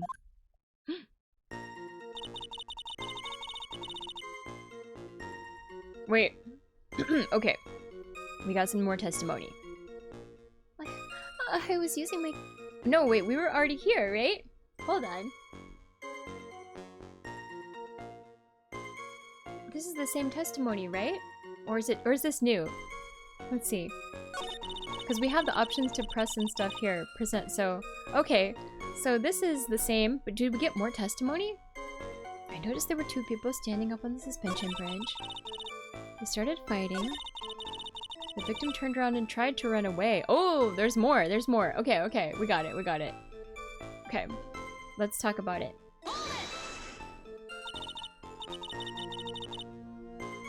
This game's really hard to follow when you get dropped in halfway through. Yeah, I can give you the short backstory. So the short backstory is we are defending a guy that's on death row who broke out of jail, and then during the time that he broke out of jail, he met up with the lady who was the one that provided the decisive evidence in his death row trial, and then she died, and then they caught him, and he's being tried for that lady's murder now, and we are defending him. And then so far the only person that has presented evidence is Gumshoe, the detective, and then he was saying he was talking about the eyewitness who was this girl, and she took a picture, and so now we're talking with her. Yeah, it hasn't been too far in. Yeah, we started the case today, so the other kitten is Armando talking about. Yeah. Oh, me? No, it can't be me. Can't be me. Can't be me. All right. The victim? Why do you think she tried to run away? With her police training, she certainly knew better than to turn her back on a criminal. Oh, I guess she couldn't run away because we saw on the map that the bridge was out, like on the side of the victim. The bridge was out on the right-hand side. This was a large, powerful man with a knife. If it had been a quaggy woman like you, I'm sure she would have acted differently.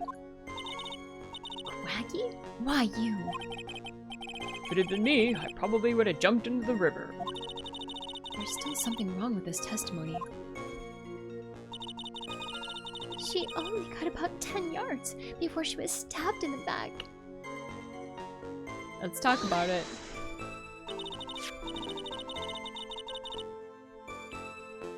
I know! Sick burn. So you're saying Sergeant Hawthorne wasn't able to get away from him? Well, it's a narrow bridge, and it was swaying back and forth. If you ask me, both of them were in danger of falling off. I only wish I could have done something to help her. That seems to make sense. I wonder about that. Something seems kind of off. Ha! Does it now? You have a good sixth sense. When you feel that something's off, that's when you need to figure out why. If Terry Falls isn't the criminal, And there must be something strange in that girl's testimony. Be careful, kitten. That girl has the judge wrapped around her little finger. You're going to have a tough time poking holes in that testimony of hers. You're gonna have to come up with something really good, Mia. Alright, so I think it has to be the new statement, right, that we have. But what about it is the question. Okay, 2 people standing on suspension bridge. They started fighting. Okay. We have this one. Melissa is so annoying for some reason. She's evil, that's why. She's evil. Alright, the victim turned around and tried to run away, but she only got about 10 yards before she was stabbed in the back. I think this is super sus because let's look at the map. She's so fake. Okay, so we know they were right here in the middle, right? Like, and then the testimony says she turned around, which means she would have run towards like the broken bridge part, but she got about 10 yards. And we have this thing over here on the left that is the map, like, what do you call it? The scale thing. 10 yards is like way into like where the bridge is like messed up. So I don't think that's possible. And I think we need to present the bridge here. So it's not about the fake, like the tall sides of the cliffs. It's about her not being able to run across the bridge. That's what it is. And it has to be here. Objection! Witness, your testimony is a joke. Huh? Oh, what? But I just... Miss Faye, I thought I warned you not to make the witness cry. Oh. Hello. One short testimony and 2 bad contradictions. There's no possible excuse. You say there were 2 contradictions? It's simple. Just take a look at the diagram of the area. Alright, we got it. Yeah, the music. According to her testimony, the 2 of them were in the middle of the bridge. But if they were, and the victim had turned around and tried to run, well then... She would have hit a dead end. You said 10 yards, but she couldn't have even ran 5. Because Dusky Bridges collapsed on that side. What? Yeah, we got you, girl. What does all this mean? It's very simple, Your Honor. Yeah, I'm just waiting for it. I want to see the claws come out on that fake lady. This charming little witness told a charming little lie. Do we win? Probably not yet. These cases are always so long. That's all there is to it. This beautiful young lady has been lying to the court. You remember something now. No spoilers. Yeah, no spoilers. Charming little lie. That's right. Just a moment, Your Honor. Mr. Edgeworth. Uh-oh, we got the head shake. It's not good. Your Honor, allow me to personally apologize for the confusion. What do you mean? There's one major mistake in this diagram. Uh-oh. What did you say? What are you referring to? Oh no! What? Thank you for the blurb relation. Oh my goodness.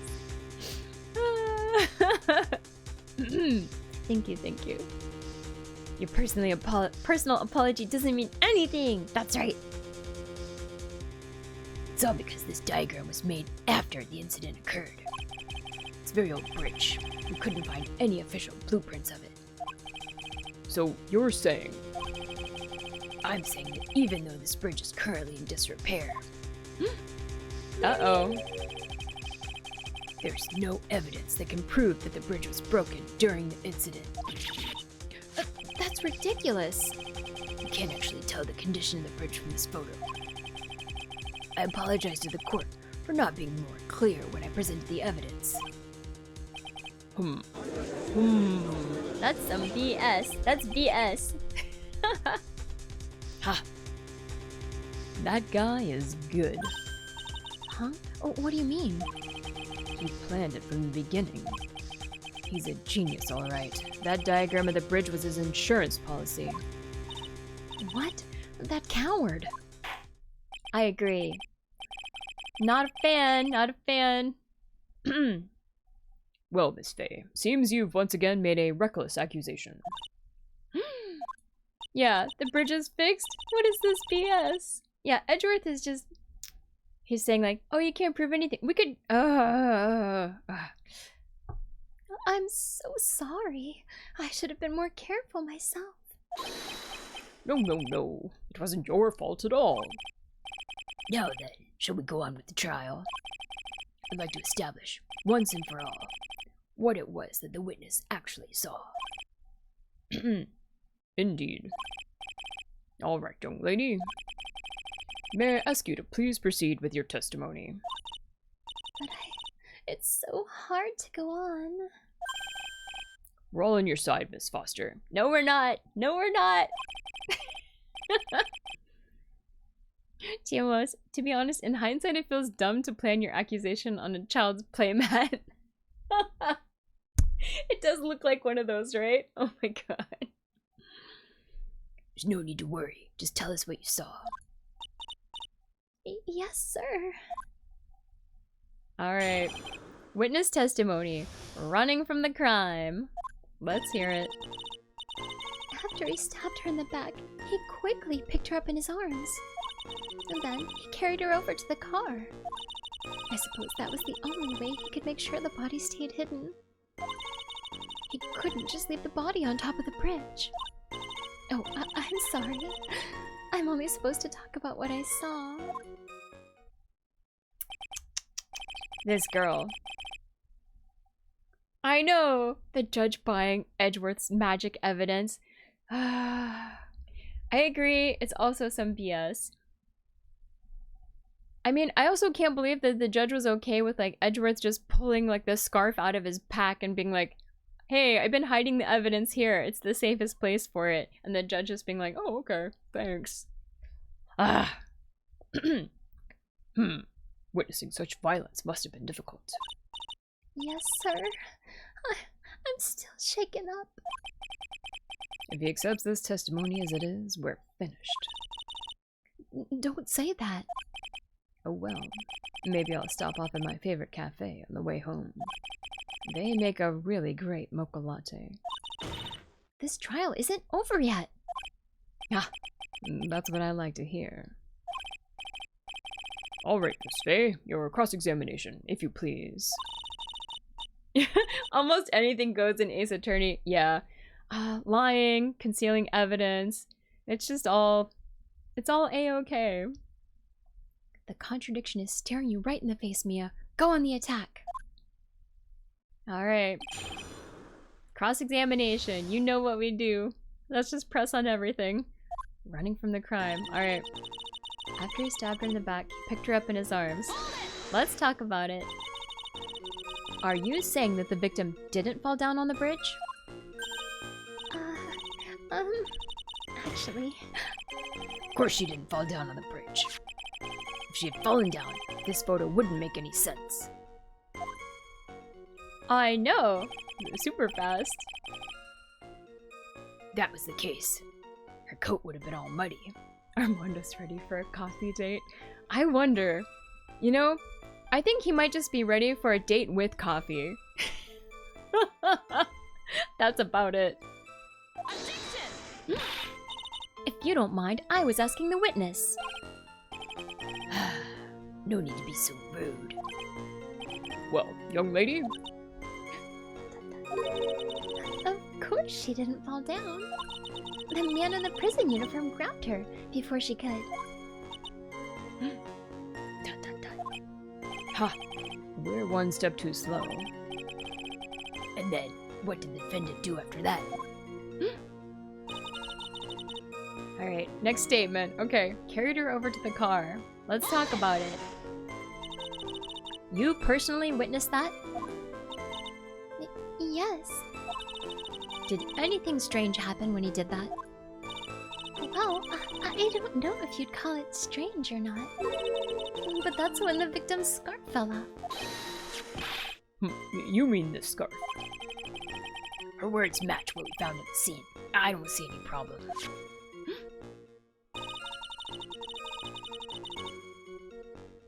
Alright, I suppose that was the only way he could make sure the body stayed hidden. Alright, let's talk about it.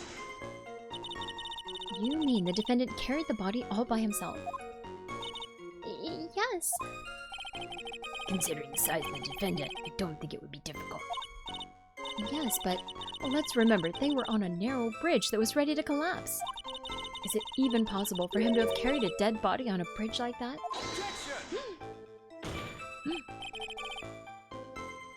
Wasn't he shackled? Yeah, I think he's been shackled the whole time. And he's carrying the ball and chain. So, I don't know. Maybe he's just super strong. Well, the matter of the fact is that he did. That kind of talk is just silly. Wow, why did he get so emotional all of a sudden? Miss Faye, if you think there's some other possibility, please share it with the rest of us. Alright, next statement then. Okay. Couldn't just leave it on top of the bridge. Let's talk about it. Why do you say that? It's already a broken down bridge, hidden away in the mountains. Doing anything more to hide the corpse would be going overboard, wouldn't it? Yes, but that mountain is famous among hikers. A surprising number of people go up there. But it's February, right? And it was raining that day, correct? There is also a small temple and a channeling dojo there. You know those monks. They just love cold, isolated places. I think the witness is trying to say that the corpse could have been found at any time. Besides, the witness is merely reporting what she witnessed with her own times. Ah, thank you for the head pat, Samuel. ...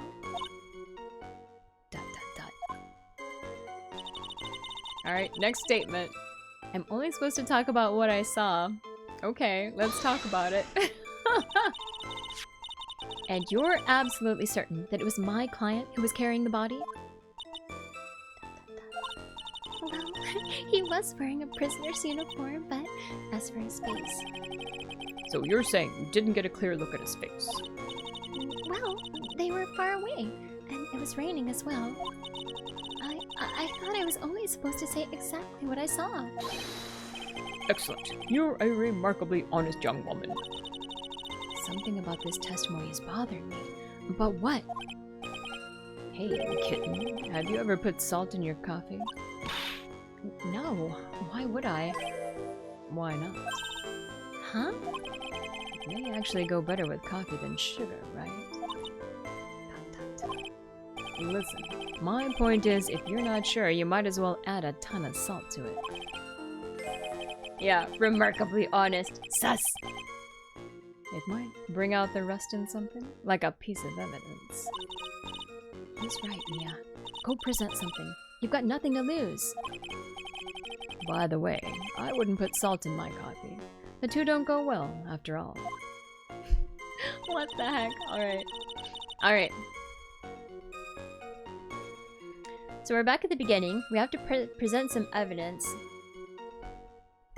So, I think... Okay, we've got... He stabbed her in the back, he quickly picked her up. Then he carried her over to the car. Okay. Suppose that was the only way he could make sure the body stayed hidden. Couldn't just leave it on top of the bridge. Only supposed to talk about what I saw. Alright, I think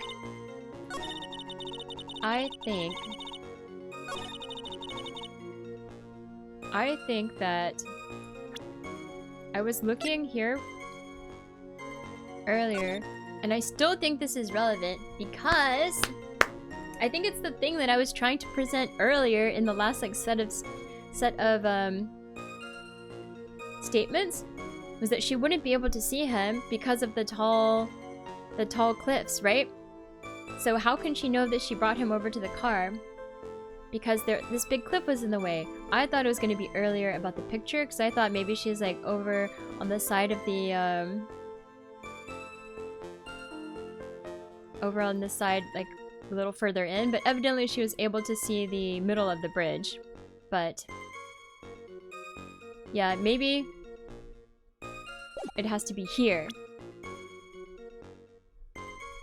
Coffee goes well with butter. Oh yeah, like what do they call it? Bulletproof? The bulletproof coffee?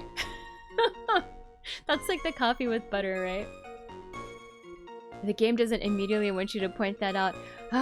They said it so early on though. That's why I was like, oh, I need to like make use of this right away. That's okay. Alright, we will present it now. You couldn't have seen him carry her over to the car, so... Objection! Your Honor, what do you think of the witness's statement? Uh-oh, is this not correct? Oh no! Oh no! Oh no! Uh-oh. This is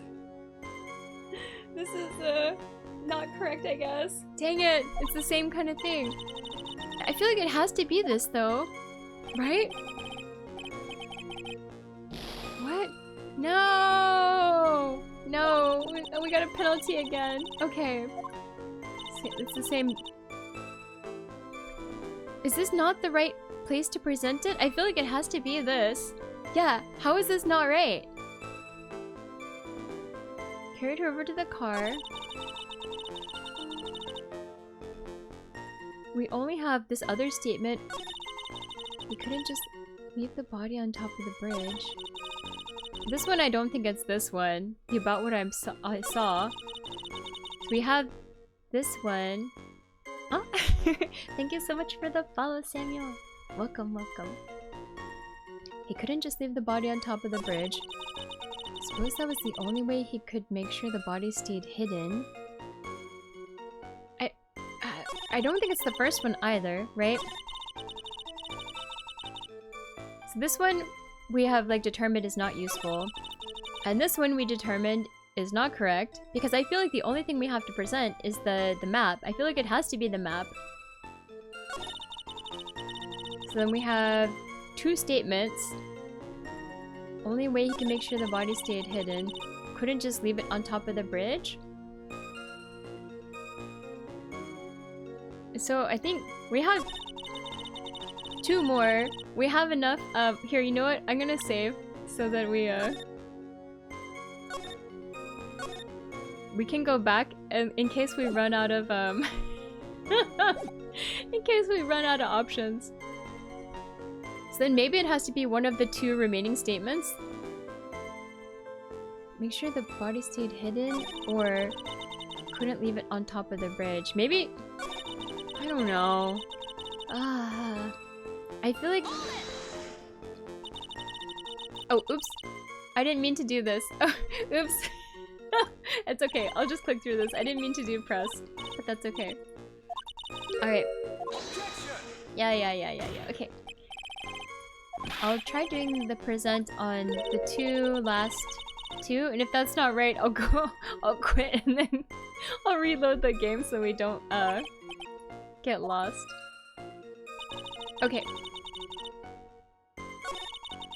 We can try this one. I'm just gonna try the map on both of these two remaining statements, because this is all we have, so... I don't think it would be the camera. Right? That's the only other piece we have. Oh, thank you for the stretcher game. Alright. I'm standing. You can't see me, but I'm standing. Alright. Lean to the right. Lean to the left. Lean back. And go. Thank you for the stretcher game. Alright. Yeah, this is crazy. I feel like that was definitely the right thing, but maybe not. Maybe it's one of these last two statements, but I feel like the only thing we have to present is that we know that she couldn't have seen him take her to the car. Right? This is not useful. The photo, I don't think. The timer function? I don't think... Yeah. This is more about the motions of the defendant, so I feel like it has to be the map. Alright, we'll try this and then the next one as well, so... Yeah. Yeah, the question is, how do we get the game to recognize what we're talking about? Exactly. You, like, what answer specifically are you looking for that I can give to you? So that we can proceed. Because I know what this is about. But let's get there somehow. Oh, okay, this seems more promising already. A killer not wanting his victim to be found. I can understand that. However, the idea of moving the body for that purpose is clearly odd. There was a much easier way to make sure the body wasn't found. Oh, so she's saying that, like, why didn't he just push her off the bridge? Like, push off the bridge part 2, not put her in the car. Oh, I see what they're looking for now. Ah, okay. All right, I didn't think of that. Okay. Well, what is it? Take another look at the Konnichiwa. map of the area. Hi, Sarunoni. Konnichiwa. How are you doing? Hello, hello. Take another look at the map of the area, and you'll see how.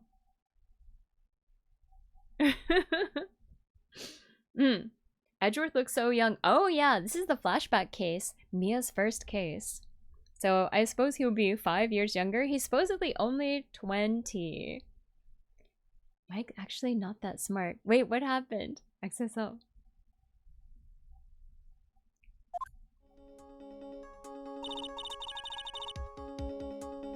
There's a river right below the bridge.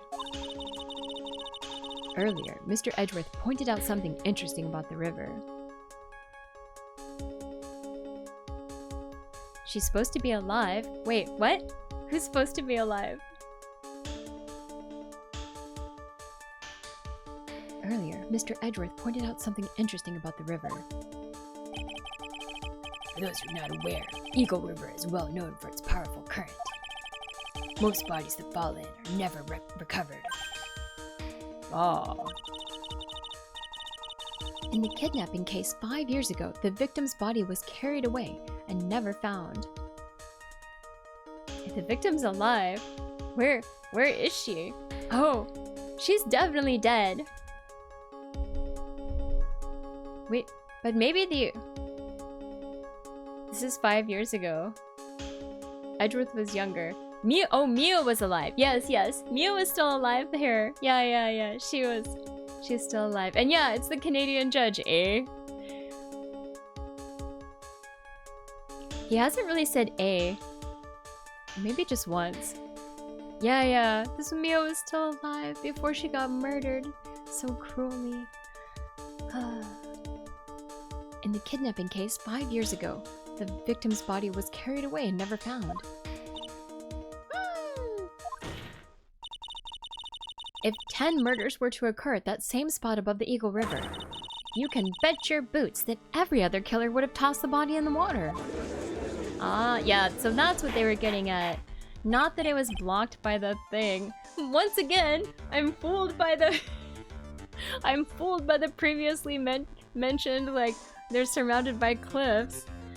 Still not related to that at all. It was about why didn't she push her off? I see. Hello, Sleek_Avian. You haven't missed much, just some fun chats and gaming moments with Yep. Sparky. But the real adventure starts now. Let's dive into more excitement and enjoy the stream together. Welcome aboard, Glowing Star, Fox, Hi, video Avian. game. What you have missed so far, we're doing the case where it's Mia's original first case. It's a flashback. And, basically we're defending a guy that's on death row, and he's being, prosecuted for another murder for when he escaped and met up with the key witness in the trial that put him on death row, and then she ended up murdered. So it's her murder that he is being tried for, and we're defending him. Yeah. And right now, we're listening to some testimony from a lady that took a picture of two people that look like the defendant and the victim on a bridge. Yeah. Yeah, I figured it. I still think that that's gonna be useful information about the cliffs and the car not being visible, but maybe there was a red herring. Maybe I've just been, like, misled the whole time. We'll see. Order, order, order. I'm not sure if I care for the way you put that, Miss Faye. You're welcome. I tried my best. Isn't this the lady that dated Phoenix? Yes, it is, but not until later. I know, I agree. Mia was great. They should not have offed her. I know they keep bringing her back with like the magical whatever, the channeling, but there's no need for that. They could have just had her in the story, in my opinion. But I must admit, it does seem odd not to have thrown the body into the river. Ooh. Well, Mr. Edgeworth? How sad. She always comes back, kinda. I know, but they could have really just had her in this story.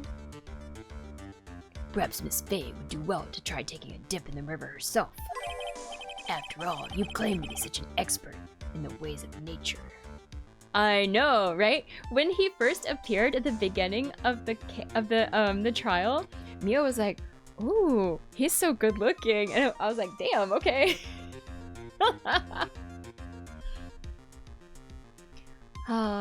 It's hot in here.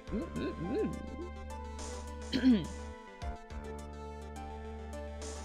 shock of losing gives this. Yeah, true, true.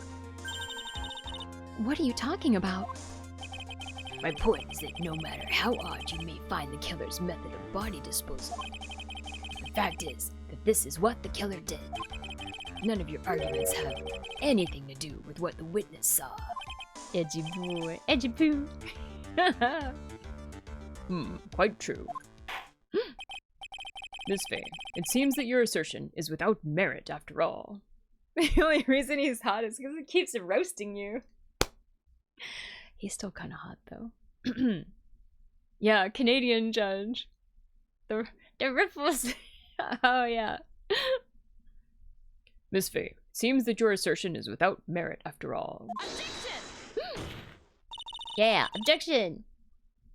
But what the witness claims to have seen is totally ridiculous. Oh, hi Minji. How are you doing? Hello, hello. It's a cravat, right? It's a cravat. That's the name of the thing around his neck. Surely you can't deny that the body was found in the trunk of the car. That's certainly consistent with what the witness has told us. Please, witness, go on with your testimony. You can't sleep there, lady. Oh god. She's sleeping, but she's having a long sleep. Hope you're having fun with the objections. Doing all right. Excellent. Yeah, I always have fun with it. Objection. I'll try. All you have to do is tell us only what you saw. Otherwise, the mean lady might yell at you again. Who is he talking about? Alright, I'll do my best. Alright, sus lady.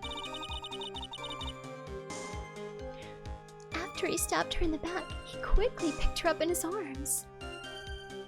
Alright, wait, this is the same testimony, right? Wait, okay, is there more here then? Alright, hold on. What else do we have? He picked her up in his arms. Did they add different testimony? He carried her over to the car. Ah, okay, this is the new testimony.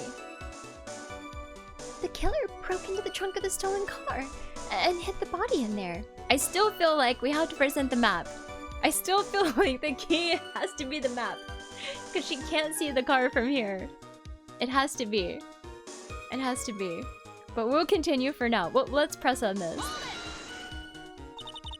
What did the man do then? Okay, I can't keep quiet about this anymore. The judge put Abe Lincoln's beard to shame. He does have quite a beard. Oh, and earlier the judge said that when he was younger, he couldn't wait for his beard to grow out. So he got a yellow, like a blonde Santa Claus beard and tied it on until his own beard grew out properly. That was just a shocking aside from the judge. Yeah. You're confused by a thing, but possibly a spoiler. Yeah, this judge is, well, They're all strange, but this one is particularly strange.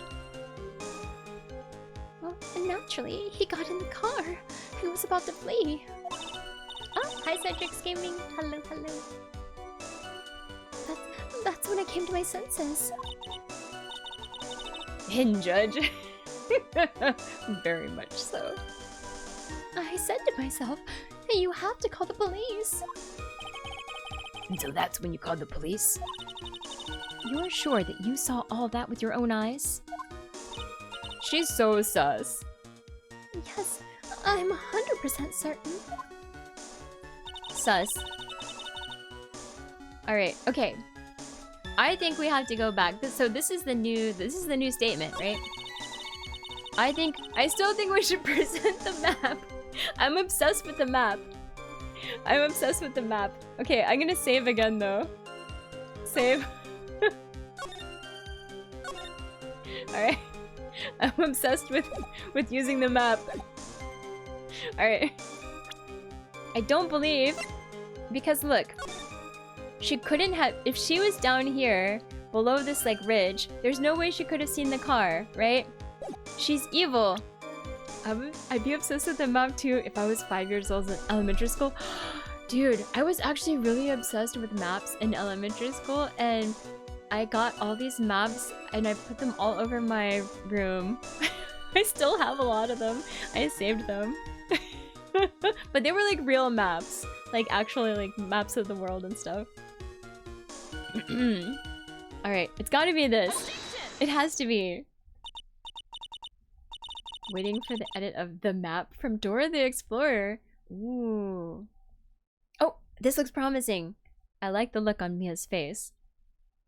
Well, Miss Foster, looks like you've done it this time. Huh? Done what? Made a crucial mistake. Alright, we got her, we got her! Yeah, this judge does have like a more glorious beard than regular judge. The thing she saw really questionable. Yeah, it has to be. A crucial mistake.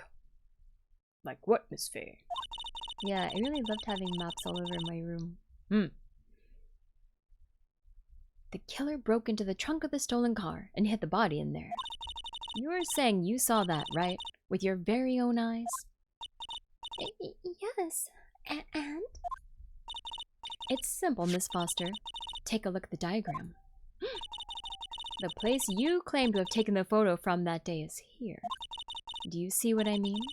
Even if you tried to see the car, this outcropping of rock is directly in the way. Uh-oh, she looks mad. That's right, Miss Foster. From where you were standing, you could not have possibly seen the killer's car. I admit that the diagram shows a large outcropping of rock. Oh, are you gonna say that the diagram is not correct again, Edgeworth? Yeah, finally! Finally! I've been waiting ever since they made that statement, and I like immediately latched onto it at the very beginning of the trial. It's okay, we got there. You better not. Oh man, Edgeworth looks really hot here. He better not say that this is a fake diagram again. I admit that the diagram shows a large outcropping of rock. However, it isn't so tall that it would stop her from seeing the car.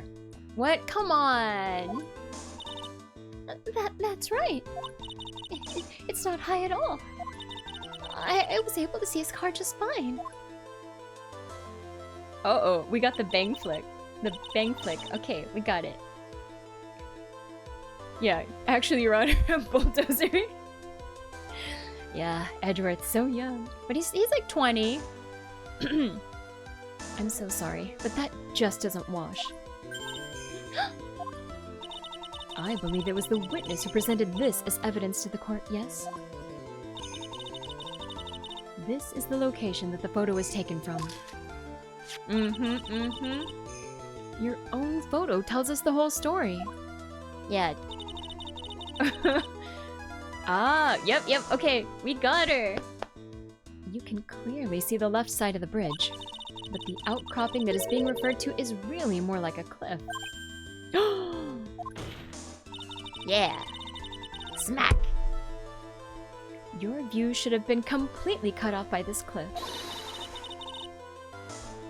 But still, you claim to have been able to see this killer's car? Yeah, we got her. What's up? Order! Order in the court! What is the meaning of all this ballyhoo? Yeah, so sus. I knew she was sus from the minute she walked in, and I also recognized her from being a murderer in a previous case. Your Honor, don't jump to any hasty conclusions. The fact that the escapee fled in a stolen car was reported on the news. Mm-hmm. After witnessing a murder, I'm sure you can appreciate the witness was very upset. She must have heard about the stolen car and convinced herself that she saw it. Oh, come on, Edgeworth. Not okay. But she was repeatedly warned before starting her testimony. She was told to testify only about what she saw with her own eyes. Yeah, we just object to Edgeworth. Oh. Mr. Judge. What is it? The judge with his eyes. So creepy. I think I must have remembered things wrong. Yeah, hold it. Hey, wait a minute. You can't just say that. Ooh. Miss Faye, no one on the face of the planet is perfect. Yes, indeed, quite true. You know what they say. To err is human, to forgive divine. I'm inclined to give the benefit of the doubt to our witness here. Are you sleepy, XSL? You should get some sleep if you're tired. You don't have to stay up late. Although, of course, I enjoy having you here. Yeah, we got the finger wag. Edgeworth always gives the finger wag. The judge always seems to like side with the whatever is being said. What? That's not fair. I agree, not fair. Huh. Save the tears for later, kitten. Mr. Armando. Oh yeah, and also, this is totally Godot, we've decided. Because we recognize the coffee, the earrings, the beard, the sleeve elastics, the vest. Different color, but, you know, it's definitely the guy. Without the mask, yeah. Judge is thinking with his wee-wee, 100%. Don't look back until the trial's over. Now is the time to go forward. That's true. Judge is just not on our side. But otherwise, the judge goes along with anything like the witness or the prosecution says. Very occasionally, the judge does side with us, but it is rare. But that wasn't fair. Okay, kitten, you need to relax. Then you need to remember. The other kitten's testimony. Remember the other kitten's testimony. Okay. The killer broke into the trunk of the stolen car and hid the body in there. So tell me, how did she know that? Good question. Good question. If she didn't see it happen, how does she know that it was broken into? Because we saw it in the picture. I remembered, like, you could tell, like, the back, like, little lock thing on the car was messed up. Yeah, how did she know that? This is a good question. How did she know that he broke into the trunk? Uh-huh. Well, Miss Foster, until you can explain how you knew that, you're going to have a lot of very suspicious people on this side of the courtroom. I have to allow this. Open Starlight Man, I allow it for you.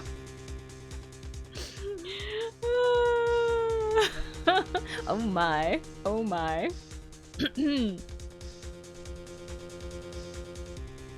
Oh yeah. You're gonna have a lot of very suspicious people on this side of the courtroom. Well, witness. Oh, thank you for the whistle, Yosuke. Well, I'm certain that he broke into the trunk. Because there were marks left on the trunk lid. I'm certain they were scratch marks from when he broke into it. What? Let me see that photo. Yeah, I remember seeing that in the picture. It's true. These certainly look like scratch marks around the keyhole. Yeah, on the car that you couldn't see. Exactly, right?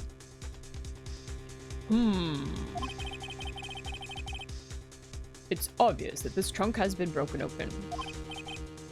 Well, Miss Faye, are you satisfied? The judge is on her side. I can't make any mistakes here. What she just said. Is there a contradiction in there somewhere? I mean, there has to be a contradiction, right? I'll buy it or it doesn't work.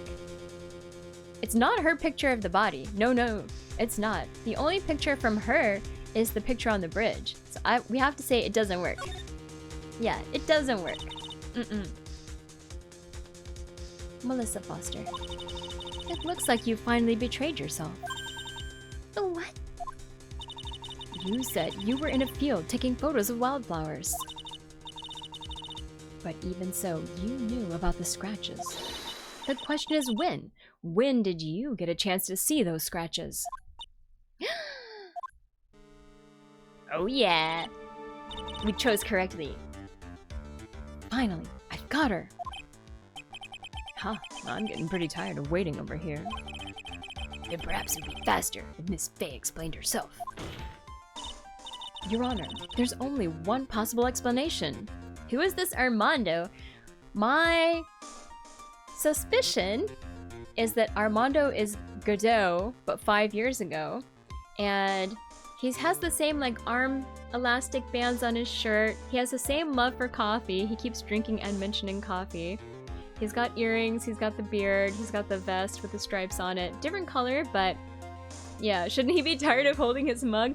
I feel like, yeah, maybe earlier in his career, he doesn't drink 17 cups of coffee per case. So maybe. But he doesn't have his visor yet, so I'm definitely curious. Has he been drinking out of the same mug for 5 years? I mean, why not? I feel like I have, but I do wash mine. Oh yeah, in the past, was it Mia sliding the coffee mug down to him? Your Honor, there's only one possible explanation. The fat guy that mentored you? Yeah, what's his name? Grossman? It's Grossman, right? Oh, yeah, of course we wash ours. I'm assuming he must have his like assistant wash his as well. But maybe it's glued. Yeah, Grossberg. I said Grossman, but Grossberg, yeah. Alright, the reason the witness had seen the scratches was A. She happened to be passing by. That's a no. B. She put the corpse in herself. This is, I feel like, the most likely answer because I think she is sus as hell. So, or C. She is the owner of the car. I don't think she's the owner of the car because none of that helps us. I want to accuse her of being a terrible human. She put the corpse in herself. There's only one way that the witness had the chance to see these scratches. I feel like she's gonna say, left a body, little me. No, I think she had hope. Yes? What is it?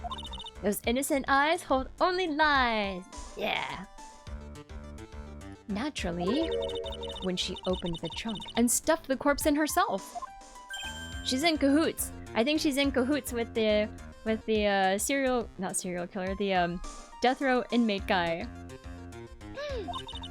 The person who really hid the body in the trunk of that car was Melissa Foster. It was you that did it, wasn't it? Ooh, look at that shocked, angry face. We got her. That's ridiculous. I could never. It was the man in the prison garb. He's the one that... I don't think so, Miss Foster. If Mr. Falls had been the one that put the corpse in the trunk, he would have simply used the car key. There was no need to break it open. But he stole the car. He stole it from a young couple that had been waiting at a red light. Oh yeah, we knew this from earlier. We knew it wasn't her car. because we had heard that he had GTA 5'd it, so... I forgot about that. Yeah. Edward's sweating. Yeah, we got him. It's his first case as well, right? A criminal after our own heart. Ah, can't wait to play more GTA 5. I didn't play any last week. She's built like an early Disney princess, but with the mind of a CSI villain. Yeah. She's rotten to the core. Which means that the key would have still been in the ignition. Oh, I see. Oh, we got the bang flick. Okay. Thank you for telling us about the scratches, Ms. Foster. Without that, we never would have uncovered the truth. That it couldn't have been Mr. Falls that put the body in the trunk. No! Preposterous to even suggest that the witness put the body in there. If that were true, then how to explain the photo that she took? The corpse could only have been put in the trunk when the incident occurred. And we already know that at the time, she was taking photographs. Hey, but we already know also that her camera has a timer. You can't fool me. Now's your chance, Mia. Finish this thing. On the contrary, I'm not so certain about that anymore, Mr. Edgeworth. There's no need to think too deeply about it.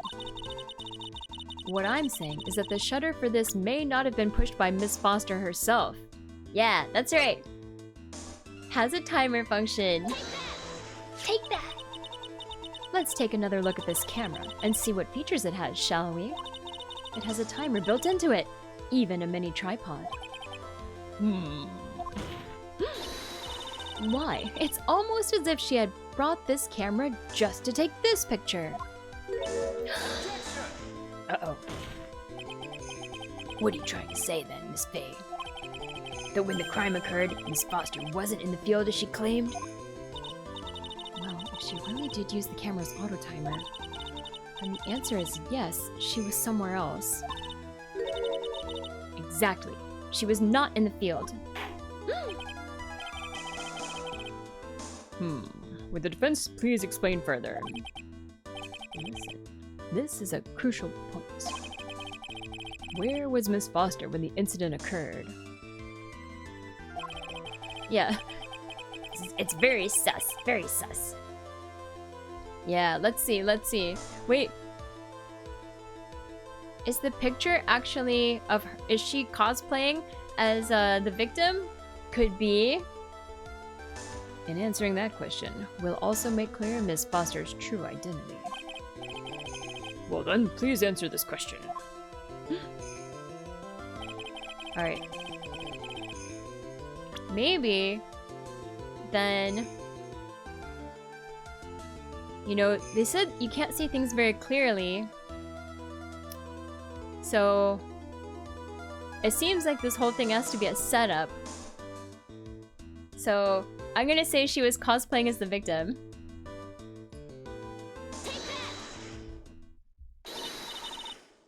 Naturally, the witness was right here.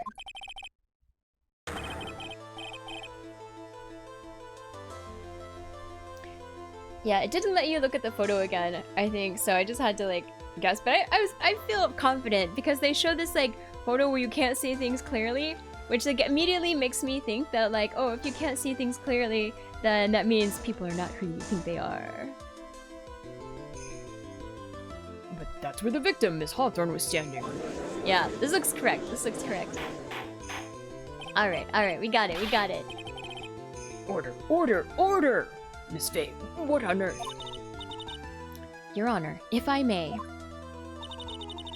After parting with the victim on the bridge, the defendant fled by car. Maybe she was already dead in the trunk all along, which also makes sense. Then like that would explain why like the victim wasn't like pushed off the bridge into the water. Although honestly, I still don't understand why they didn't just push the victim off of the bridge into the water even if she was already dead, because it seems like a really good way to get rid of a dead body, since they didn't even find the original victim. But I don't know, let's continue. After parting with the victim on the bridge, the defendant fled by car. Yeah. Now I'm convinced everyone is just someone else in disguise. Yeah, after the Frio Tigre case that we just finished. We've had so many like people in disguise. Like there was the one, right, with like the sister was swapped identities with the other sister after like plastic surgery. There was so much of this. What if one of them is Larry Butts in disguise? Yeah, if instead of who was the prison guy? That's a good question. We haven't seen who it is yet. Could it be... Okay, is it Gumshoe? No, I hope not. I hope not. Speaking of which, did Wednesday Addams... Oh, the Violetta Cadaverini ever take the stand? I don't think so. But this would mean that there was no time to put the victim in the trunk. In other words, if someone put the body in the trunk, it could only have been before the defendant met the quote-unquote victim. How asinine. Of course Mr. Falls met with the victim. The only person with the opportunity to have put the victim in the trunk. It's Larry Butts. Maybe it is Larry Butts. No, Larry. Your headcanon with the paperboard box badge is that everyone's so sick of looking at Phoenix presenting it, no one wants to look at it anymore. That's possible. Oh my god. Is the same man that killed her, Terry Falls. It has to be Larry eventually. Eventually. Although this is early, so Larry wouldn't have... Larry can only get caught at being a naughty boy later. This is in the past, right? So he has to be safe still. Unless he was in prison and got out. You still don't understand, do you, Mr. Edgeworth? By the time the witness's photo was taken, the victim was already dead. The person in the photo was not Valerie Hawthorne. Yeah, Gamery, I agree about the badge. What? I've never heard anything more ridiculous in my entire life. Then who exactly is the victim in this photo? It's obvious, isn't it? It's your own witness. What? It's the only possible explanation. The woman that Mr. Falls met on the bridge that day was not Valerie Hawthorne. It was you, Melissa Foster. Me? Let's remember that it was raining and foggy on the mountain that day. Yeah, watch out. Mr. Falls himself believed that the woman in front of him was Valerie Hawthorne. Oh, so we're saying that it actually was him, like the, it was actually the guy, but the girl was the fake, and then she's, like, just trying to get him, like, convicted of the murder of this girl. Alright. Where she actually did the killing. The defendant knew Valerie Hawthorne very well. Oh, really? I mean, yeah, he did. Right? Yeah, exactly. After all, she was the woman whose testimony helped get him convicted. But since then, my client has spent 5 hard years in a federal penitentiary. He couldn't remember exactly what she looked like anymore. Where did he go after that meeting? I think he did leave in the car, right? He left in the car, and then they arrested him, like, at a checkpoint, right? With the car, and then the body was in the trunk of the car. You're just making this up as you go along. Where's your proof? I've got it all right here. This piece of evidence will blow this case wide open. At the time of the incident, Mr. Falls had forgotten what Valerie Hawthorne looked like. Okay, wait. So I have to... Wait, what? Hold on. Why wasn't this girl jailed before meeting Phoenix? Wait, I don't know. That's a good question. Maybe she's not actually the murderer, then. That's a good point. Maybe she's not really the murderer. She's just sus. Yeah, I'm saying that she had put the body in the car before the meeting, and then... Or maybe she's an identical twin. Maybe Maybe it's a twin situation. That's who met Phoenix later, and they're both evil. Alright. Mr. Falls had forgotten what Valerie Hawthorne looked like, so we have to present some evidence? Alright. But what? But what? I don't know. What do we have? Okay. We can do the profiles as well. Let's look at the evidence. We have the autopsy report. Stabbed with a knife in the back. No. Dusky Bridge map. I don't think this is not related to her.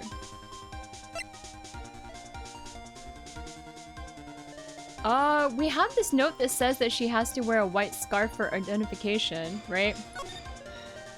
Wear a white scarf for identification. Okay. Talk to Dahlia. Tell her this time the whole truth must come out. Okay. So it could be this, maybe. Maybe this is proof that he had forgotten because she said she had to wear the white scarf.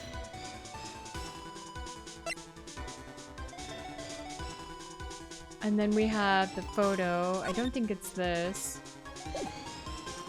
Dahlia. Wait, was Dahlia the name of the one that got together with Phoenix? Maybe they are sisters. Okay. The scarf. So this scarf is a blue scarf, which is confusing to me. But they said it's like white enough. And then the profiles. This doesn't say anything specific, so I think it has to be... I think it has to be the note that says, wear white scarf for identification, because that would confirm that Mr. Falls had forgotten what Valerie Hawthorne looked like. Yeah, okay. We'll do this one. Hey there, Dahlia. Oh, hey there, Delilah. I see what you did there. I think it has to be this. Yeah. Alright, okay, this looks correct. Mr. Falls had forgotten the victim's face. That's why he needed some piece of identification. Namely, this muddy scarf. It was Mr. Falls who requested that she wear this scarf to identify herself. That's already been proven by the note the victim left. In other words, as long as you were wearing a scarf like he asked, anyone could have pretended to be Valerie Hawthorne. I mean, I don't know about anyone, you know, but okay, sure.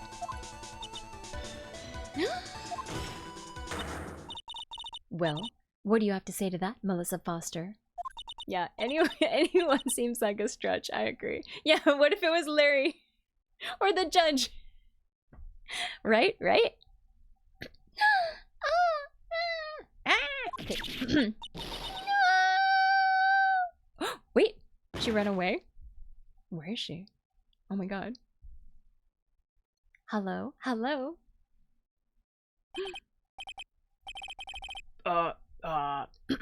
Where's Miss Foster? She's collecting herself in the lobby.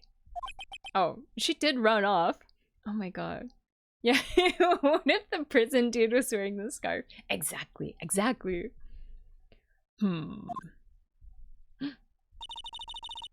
obvious that Melissa Foster did it. She hid the body in the trunk and disguised herself as the victim. But why? She set up the camera to snap a fake photo of them together. The only question is, why did she do it? Yeah, it must be a sister. Oh boy, here I go killing again. Dahlia Haktua. No, not the Haktua girl. Don't think she ran off. Assume she passed out and they escorted her to the lobby. Maybe. She better not be thinking she can just leave. It would have been a wild coincidence if there was a hiker that wore a white scarf. True. Well, isn't that obvious? Yeah, don't make a break for it, lady. She's the real culprit. Ha! Well, we'll have to wait for Miss Foster to compose herself before we start again. Until then, this court is in recess. The defense and the prosecution are both to wait in their respective lobbies. Yes, Your Honor. Understood. Very well. This court is in recess. To be continued. Alright! Well, we will continue for a bit. I will go take a quick bathroom break though. After this. Hold on. Alright. Good progress, good progress. Part 1, 2, trial! Let's go! What kind of hiker would wear a white scarf, trench coat, and high heels in the rain? And try to cross a broken bridge, but maybe also not broken, according to Edgeworth. Alright, I'll go until there's like a little bit of music, and then I'll run to the bathroom. Alright. February 16th, 1:14 p.m. District Court, Defendant Lobby, number 4. I'm sorry. Alright, we got some background music. Alright, let me go run to the potty. 2 minutes, I'll be right back.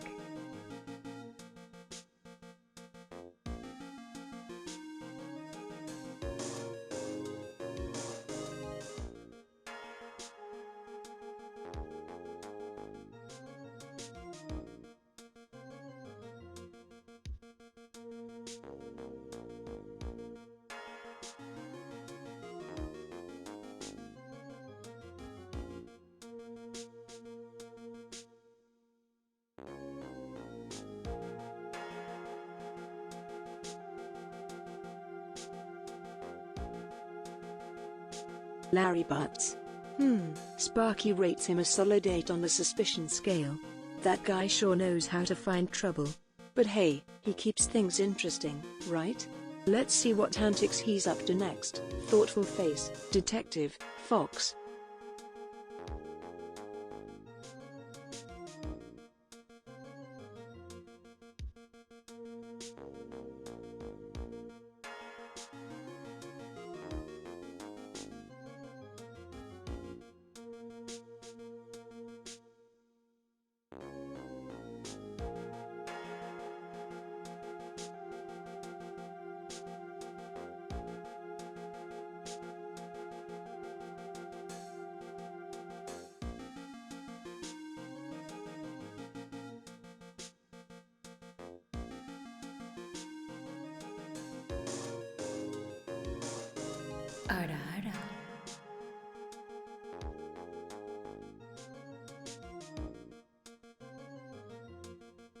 Alright, I'm back, I'm back. Oh, alright. I made it. How are things while I was gone? Anything exciting happen? Phoenix, right? He's a smooth one, but Sparky still gives him a 65 on the suspicion scale. That lawyer knows how to turn the tables. Let's see if he can crack the case and bring us some justice. Landmark, left magnifying glass, Fox. Yeah, I guess it could be. It could have been anyone with a white scarf. This is true. So maybe it could have been Larry Butts.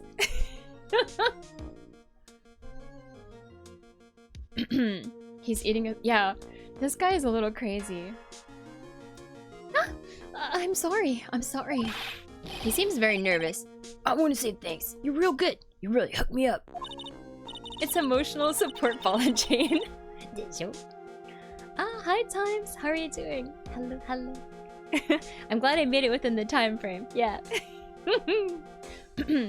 Larry Butts. This guy. You wouldn't put it past Delilah. Oh, maybe it's the could it be the... Are they sisters? Is that what it is? I guess we'll find out. I know, this guy must have crazy teeth, right? Thanks, we're almost there. Once I prove that she committed the crime. Yeah, but there's one more big obstacle we've got to get past. Obstacle? Yeah, motive. Why would Melissa Foster kill that policewoman anyway? Motive, huh? Anyway, we're still badly in need of information. Information, right. What we need the most is info about this Melissa Foster herself. All we know is that she's a student studying literature. And one more thing. What is it? Well, the incident that happened 5 years ago, of course. Yeah, if you can carry it at this point, the ball is a weapon. I feel like Yeah, if you have to carry that around for 5 years, you'd get really strong. You have to be careful when you try to throw it like shot put or something because you would get jerked along with it. Is it finally Larry Butts? Yeah, never skips arm day. I hope he remembers to like switch arms. The kidnapping murder case that Zebra Boy is on death row for. Yeah, he can go from being a prisoner to Olympic champion. There's no law against it, right? Well, he's on death row though, so he won't be getting out. Or will he? Or will he? Hunky Armando, I know.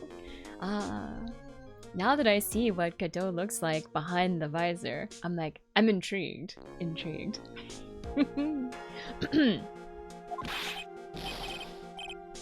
I didn't do nothing. I didn't kill nobody. I never lie. Mr. Falls, in that case, tell us more about it. Get the golden ticket? Yeah, maybe.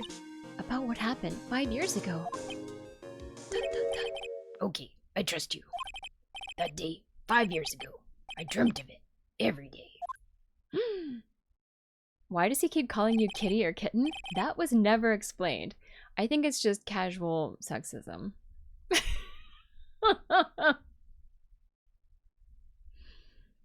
This picture, it reminds me everything.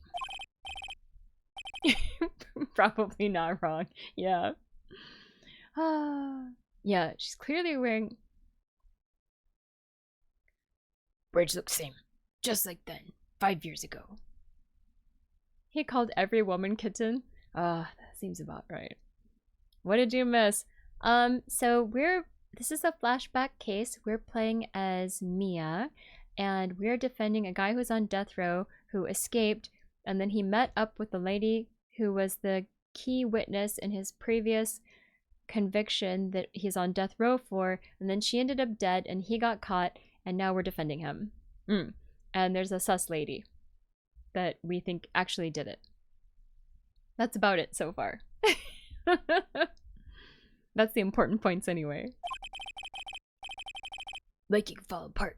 Fall apart any minute. So, it's been broken like that for at least 5 years. What's the name of the game?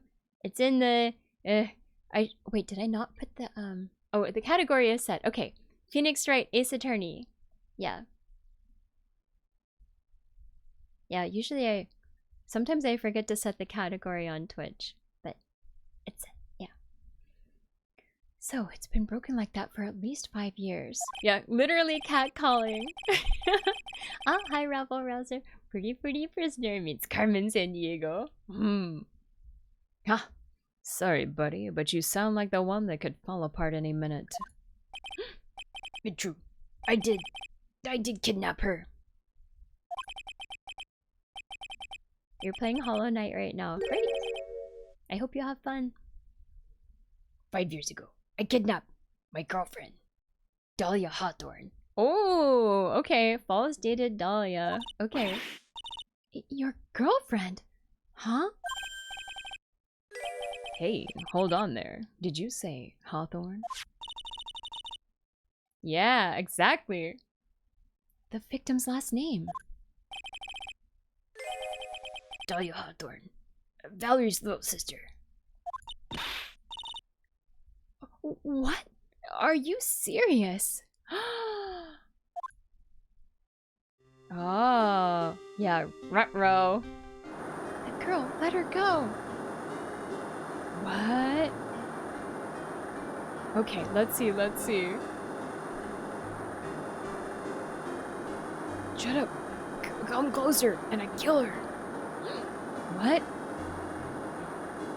Sorry, but you're not gonna get the chance. I know. The detective back then was Valerie Hawthorne. So it was her sister.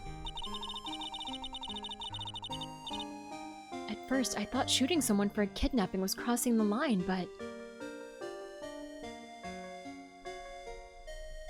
It's not Larry. I don't think it is. If it was to protect her little sister, I can understand why she did it. Wrong. No protect sister. Valerie, betray me. Betray us. It's tragedy. What do you mean she betrayed you? Everything. All lies. All make-believe. Kidnapping too. The whole thing was staged. Just to get him to prison? A make-believe kidnapping. Did she steal someone's identity? I'm so confused about what's going on right now, to be honest. Dahlia, my girlfriend, my love, my teen angel. Ugh, did he actually say my teen angel? He's seen one too many soap operas. I do anything she says. Anything Dahlia says. The game tells you when it's time. Exactly. I'm just expecting all will be revealed. All will be revealed to me. Yeah, anything Dahlia says. Hold on a minute. Yeah, what if they're in it to get it? Yeah, what if they were trying to get him into prison? What you're saying is that the kidnapping 5 years ago was planned by... Yeah, me and Dahlia. And Valerie too. Valerie was in on it. Dahlia's family rich. Jewelry business. We got one jewel. That's what we thought. Me and Dahlia wrote kidnap note. We sent to her dad. Ask for a $2 million diamond. Tell him make exchange on Dusky Bridge. We tell him Valerie make transfer, cause she knew detective. Having a police detective in your pocket is a useful thing, alright. In the end, you were planning on splitting the 2 million 3 ways, huh? Yeah, but that woman!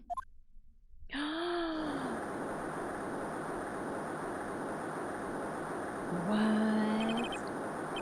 That woman! Valerie! She'd do it for real! She shoot me! She shoot at me for real! Me and Dahlia! What? I was shot in the arm. Dahlia, she jumped in river.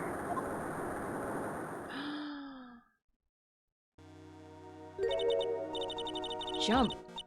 You don't mean she jumped on purpose, do you? I couldn't do it. I could never push her. Anyway, I blacked out. Wake up with police all over. And that's when they decided to give you the death sentence. I couldn't believe it. Yeah, so it looks like Dahlia, like, jumped off the bridge, so she's probably not actually dead, and then he's in prison for like a fake charge, and then maybe they were all doing it to just get $2 million from their parents? Because they were impatient, I guess? Ah, okay. That woman, she betrayed me. Yeah. I think he wants her to go down with the ship. I think so. Yeah, for sure. That man, Terry Falls, he killed her. He threw her off the bridge. He threw my beloved sister into the roaring river 40 feet below. Alright, alright. I want to go back and look at the evidence again. The court record. Hold on. These 5 years, all I wonder is, why? Why? Why? Why? Why? Hold on. I want to look at the note here. Confidential police materials written by the victim. Talk to Dahlia. So she's still alive. She's still alive. Tell her this time the whole truth must come out. Okay, so he escaped. Maybe so that he could like talk to her? Talk to the sister? And then the sister wrote the note saying, okay, we have to like, the truth has to come out. So basically, maybe they need to like say that what really happened to get the dude off of death row. But then maybe Dahlia came back and murdered her sister so that she could keep all of her money. Maybe? I don't know. Yeah.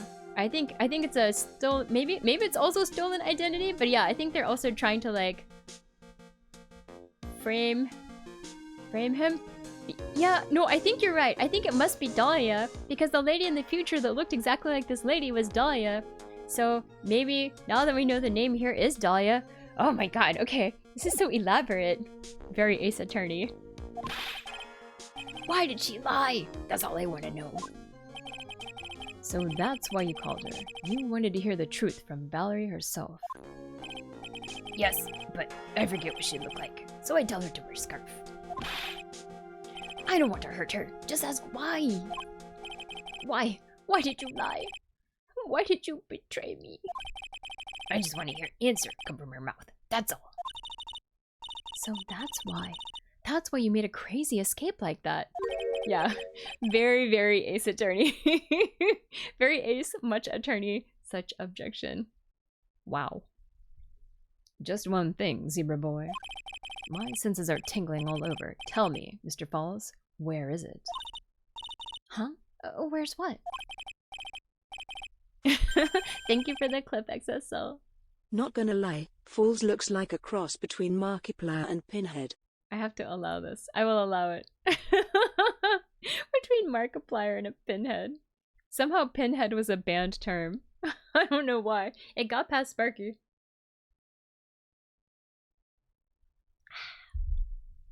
Come on now, kitten. The ransom. The $2 million diamond. Remember that now? Did you give it back to Pops? Did the police take it? I don't know. Yeah. You're kind of right. Oh god. Yeah, it's an old insult, but not a very strong one. You don't know?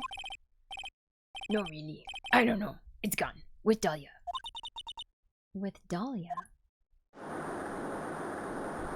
Yeah, Dahlia has to be the girl in pink, the evil girl, because the girl in the future that we know is also evil was called Dahlia. She's just going by a fake name now. Maybe that's also why she didn't want to testify, right? Because, you know, people are gonna know who she is eventually. Not because she's shy. That day, on the bridge. Dahlia put it in backpack. Alright. Now gone with Dahlia. Gone forever. Into Eagle River. Alright. It disappeared with Dahlia, huh? Wait a minute. You can come back in now. We're about ready to go. Mr. Falls, just one more question. When you said, with Dahlia, do you mean the diamond is still missing? Along with the body of Dahlia Hawthorne? Never found her. My sweet Dahlia. They never found her. Swallowed by river. Gone. Dahlia, my teen angel. Has Falls seen Melissa yet? I'm not sure. I would assume that he's in the courtroom, but maybe not. Maybe not. What if Dahlia and the girl is I think they're the same person. I think they're the same person. I think Dahlia and Melissa are the same person. And then the girl who died is, I think, the sister of that girl. I think she's willing to even kill her sister to get the $2 million all to herself. Because then both her sister and her ex-boyfriend would get murdered, right? Does this game really have the guts to kill a child? I don't know. I mean, I guess it depends on whether you call her a child or not. I think a child maybe not, but teenager I think definitely. Your teen angel. How old was she anyway? Just 14. Just 14? Don't you think that's a little young? Yeah. 14? I guess you were robbing cradles before diamonds. That's illegal. I mean, cause how old is he now? He's like, what? Like, isn't he like in his 20s? Yeah. Not cool. Yeah. Hello, police. Indeed. Okay, we'll check the court record. He's 25, and this happened 5 years ago. So he was 20, and supposedly she was 14? Not good. Not good. Alright. Not good. Alright. Dahlia Hawthorne, deceased. Valerie's younger sis, victim of the kidnap/murder. Fell from bridge, no body found. Yeah. Not cool. Not cool. She plans a fake kidnapping and disappears into the river with a rock worth 2 million. It's consent in some countries, yeah, but still not cool. I think it is within the age of consent for Japan, but like not cool. I think they might have changed it though. Maybe? I'm not sure. Wouldn't they have found the body? No, they said that the current is so swift that the bodies usually don't get found. So they just assume that she was also dead because they never found the body. But maybe she's alive. Age is a number. Yeah, a jail cell is just a room. Exactly. Man, oh man. Angels these days. Falls takes the fall and gets a one-way ticket to death row. Is Dahlia Hawthorne an angel, or is she really It's time, kitten. Looks like we have a few more aces up our sleeve now. You bet. Alright. Diamond added to the court record, a $2 million gem, used as ransom for Dahlia, lost to Eagle River 5 years ago. Wouldn't they have at least found something by her? Evidently not. Evidently, like, the current sweeps everything away. Does it imply that other people have died there? Yes. Yeah, they've said that. So, I think so. The training wheels come off now, Mia. You've got to strike while the iron is hot. That's one of my rules. Remember it. Alright, alright. Alright, sexy Godot. February 16th, 1:49 p.m. District Court, courtroom number 4. Supposedly the gem was in her backpack. She had it in her backpack, so if the backpack was on her, then it would have gone with her. Now then, let's continue with the trial of Mr. Terry Falls.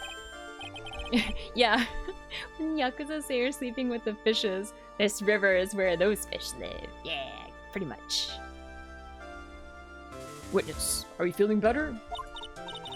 Yes, Your Honor. I'll try my best. You're a brave young lady. Not this again. I can understand a defense lawyer wanting to get her client off the hook. However, to try to pin the crime on an innocent student is... What are you talking about? My witness is not the person on trial here. She's an innocent bystander who witnessed a violent crime, that's all. What possible reason would a girl like this have for murdering a policewoman? It's certainly hard to imagine this woman is a murderer. Her motive, huh? I figured that's what I had to establish next. Well, Miss Faye, do you have any evidence of a motive? Yes, of course. I think. Ha! You're still acting as tame as a kitten. Kitten. Yeah, the objection meme, well, they just constantly do the same thing. I even have a emote for it. Mr. Armando. Listen, a lawyer is someone who smiles no matter how bad it gets. Yep, exactly. Thank you, Saurononi. But yeah, they do it constantly. Constantly. Smiling on the outside while your guts are twisted in knots is the mark of a pro. Maybe so, but I wish you'd quit grinning at me like that. Excuse me. May I speak, Mr. Judge? Yeah, also the finger point of justice, 100%. Of course, Mr. Judge is ready anytime you like. I'd like to say something. Some people here are suspicious of me, right? That's why. I at least wanted you, Mr. Judge, to know that it's not true. Oh, I see. You're such an honest and upstanding young lady. It looks like this witness is a real professional. Yeah, she did it. 100% Rabble Rouser. She did it. Yeah, XSL, right? Playing with the judge. Playing with his emotions. It looks like this witness is a real professional. Cold-blooded for sure. What do you mean? Look at that 100-watt smile. Just when things are darkest for her. Click. She lights right up. Yeah, so sus. So sus. The game is really fun. I recommend it for sure. Very well then. Let's hear what the witness has to say. Yeah, didn't we just disprove that? Yes, we did. However, ooh, all right, we're gonna talk about her history. Melissa Foster's history. Oh, option B for not being recognized. Yeah, maybe she's just older now. Maybe that's why, if he's still in the courtroom. All right, let's talk about your history. I was out of the country until the year before last. Out of the country, huh? Sus. Until I entered college. I had never even been to Eagle Mountain before. And I certainly don't have any reason for wanting to hurt a police officer. Holding a grudge and killing the officer who testified against you 5 years ago. Wait, how does she know about that? Or kidnapping a poor girl. I just think the defendant is a terrible, horrible monster. Wait, did she already know about the backstory? Maybe she does. Maybe she does. Okay.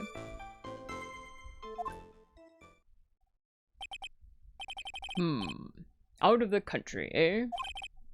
Did you hit puberty? No! Oh my god. So Precisely.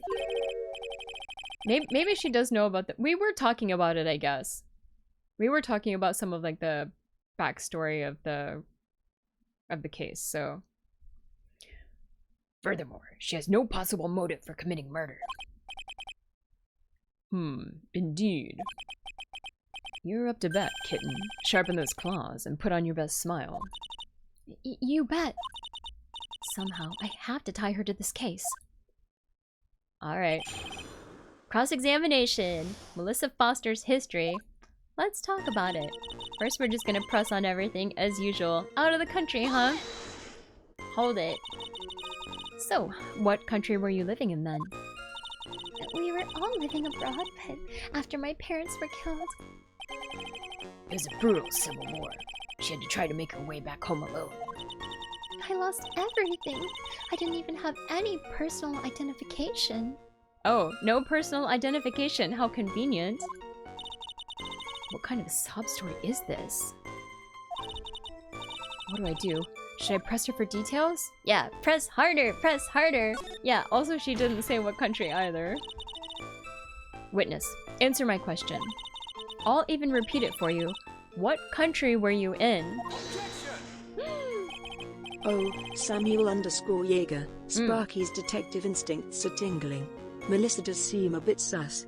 Sparky's gut says there's something fishy going on. Let's keep a close eye on her and see how this mystery unfolds. She knows what's up. Detective Fox, left magnifying glass.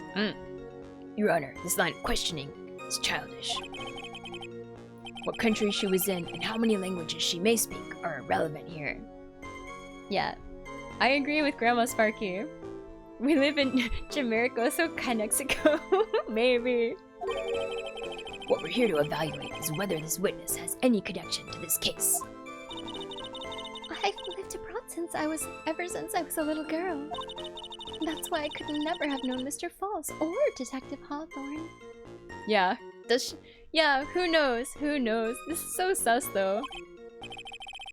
Yes, I think we've established that point. We didn't ask her about the languages. That was just volunteered by Edgeworth.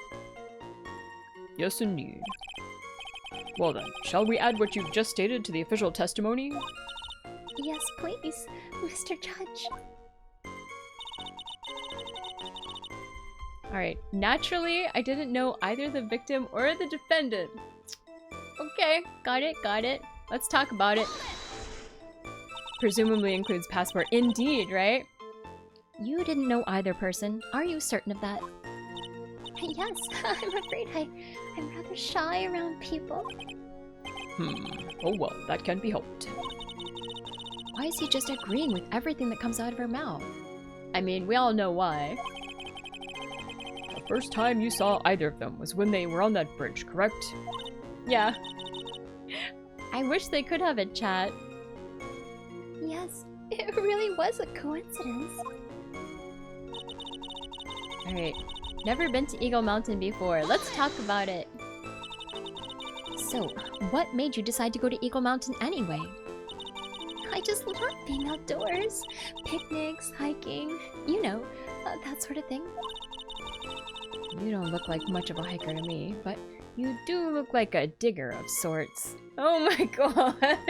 She does, though. Yeah, oh snap. But Eagle Mountain is a 2-hour drive from here, and Well, no trains run through there. Avian. Sparky isn't an expert on astrophysics, but rumor has it that crows might have a mysterious connection to dark matter. Maybe they hold the secrets of the universe. Rumor has Let's it. keep an eye on those clever birds. Fox, Milky Way, telescope. There are plenty of mountains that are closer and easier to get to. Well, I went there once with the college hiking club. I fell in love with its stark, desolate beauty and its cold, romantic gloominess. Yeah, I know. Says she's not social, but yeah. She's just lies all the time. Didn't know you were such a goth. Yeah. Yeah, also never been there, went with the hiking club. This is a good point. This is a good point.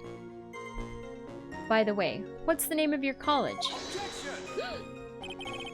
The prosecution objects to any questions that involve the witness's private life.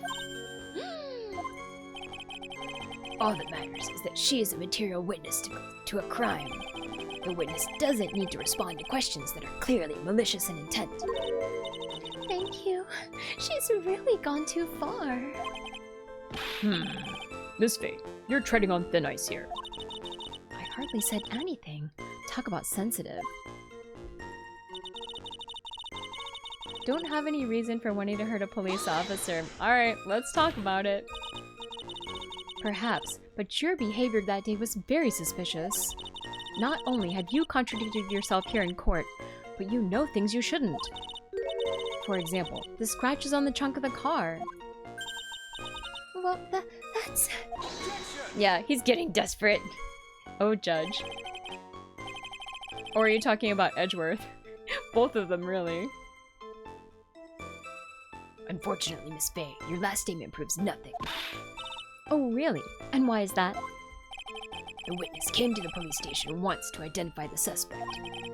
It's entirely possible that, at that time, an officer showed her this photo. That seems like a rather serious mistake. Ha! That's the oldest trick in the prosecutor's book. That's not fair. That wicked inmate. I'll never be able to forget that horrible day. Yeah, that's true, that's true. This is... I mean, I was gonna say it's early days Edgeworth, but this is first case Edgeworth, right? Alright, holding a grudge and killing the officer who testified against you 5 years ago. Let's talk about it.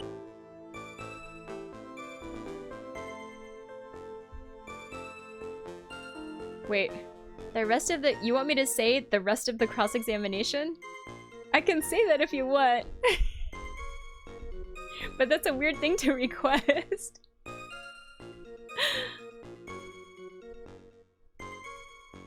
Wait, you... I'm not gonna do the voice for the whole rest of the cross-examination. Definitely not. You have to pick like a one-sentence thing. No, I would definitely not do that. It has to be like one sentence. Yeah. A grudge? Well, the policewoman's testimony was crucial, wasn't it? Otherwise, I can give you back the points if you want the points back. Is it long? Yeah, we're gonna be doing... it's going on and on, right? We're still doing it.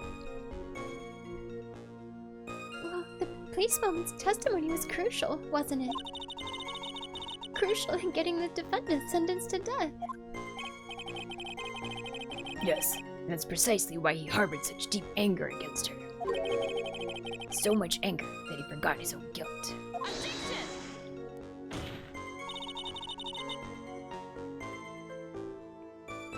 Yeah. The cross-examination would be like a whole, maybe like, probably 15 minutes of talking, so... Yeah, I should put that there's like a particular, like, I need to change the description to be like one sentence, because I don't want to do like really long ones either, but like sentence is okay. I can also give you the points back if you prefer. And you can save it for later. My client has always maintained that he's innocent of those charges. Did she say that? Yeah, she said she never met either of them. He seems rather forgetful. Your client, I mean. He does seem rather forgetful. Yeah. Considering he doesn't remember her. Not only did he forget about what he did, but he forgot the poor policewoman as well. What do you mean by that? Your client. He forgot what the detective looked like, right? Oh, thank you for the structured game, Samuel. Let me do it. Alright. Okay. Alright, I'm standing up. And then lean to the right. Lean to the left. On the floor. Lean back. And go. Thank you for the structured game. Alright.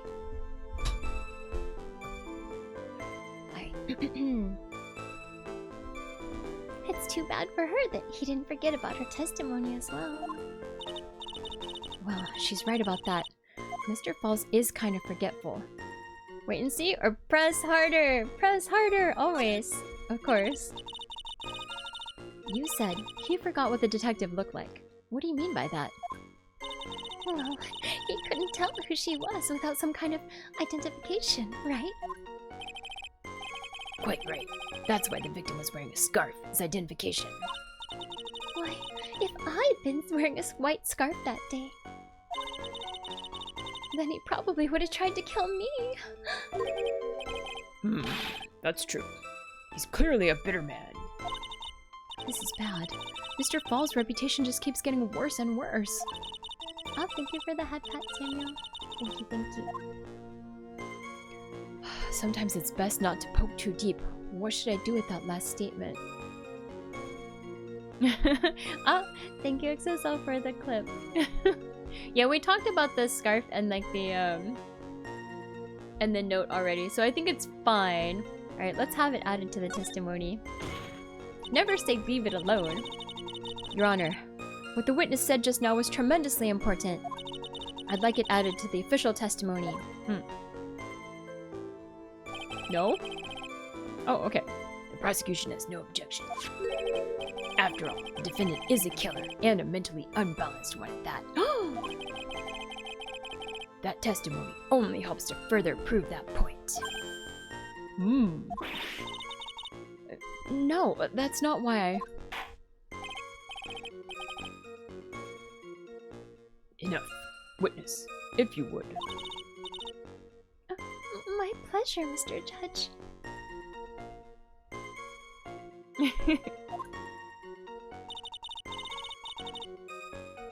Alright, guess I'm lucky I wasn't wearing a white scarf. Let's talk about it. What do you mean by lucky?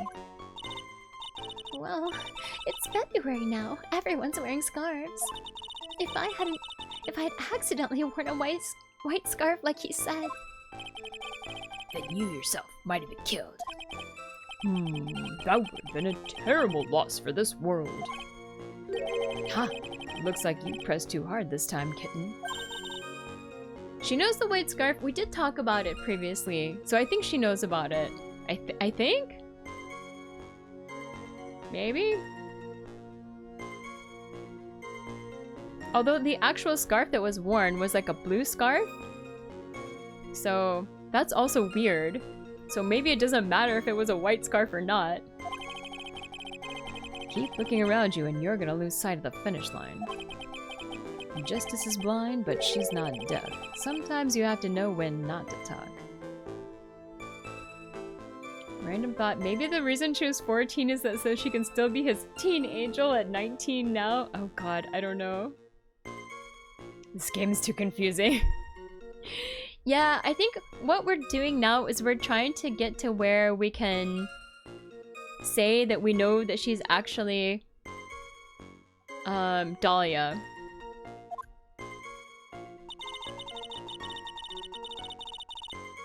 Alright, I think the defendant is a terrible, horrible monster.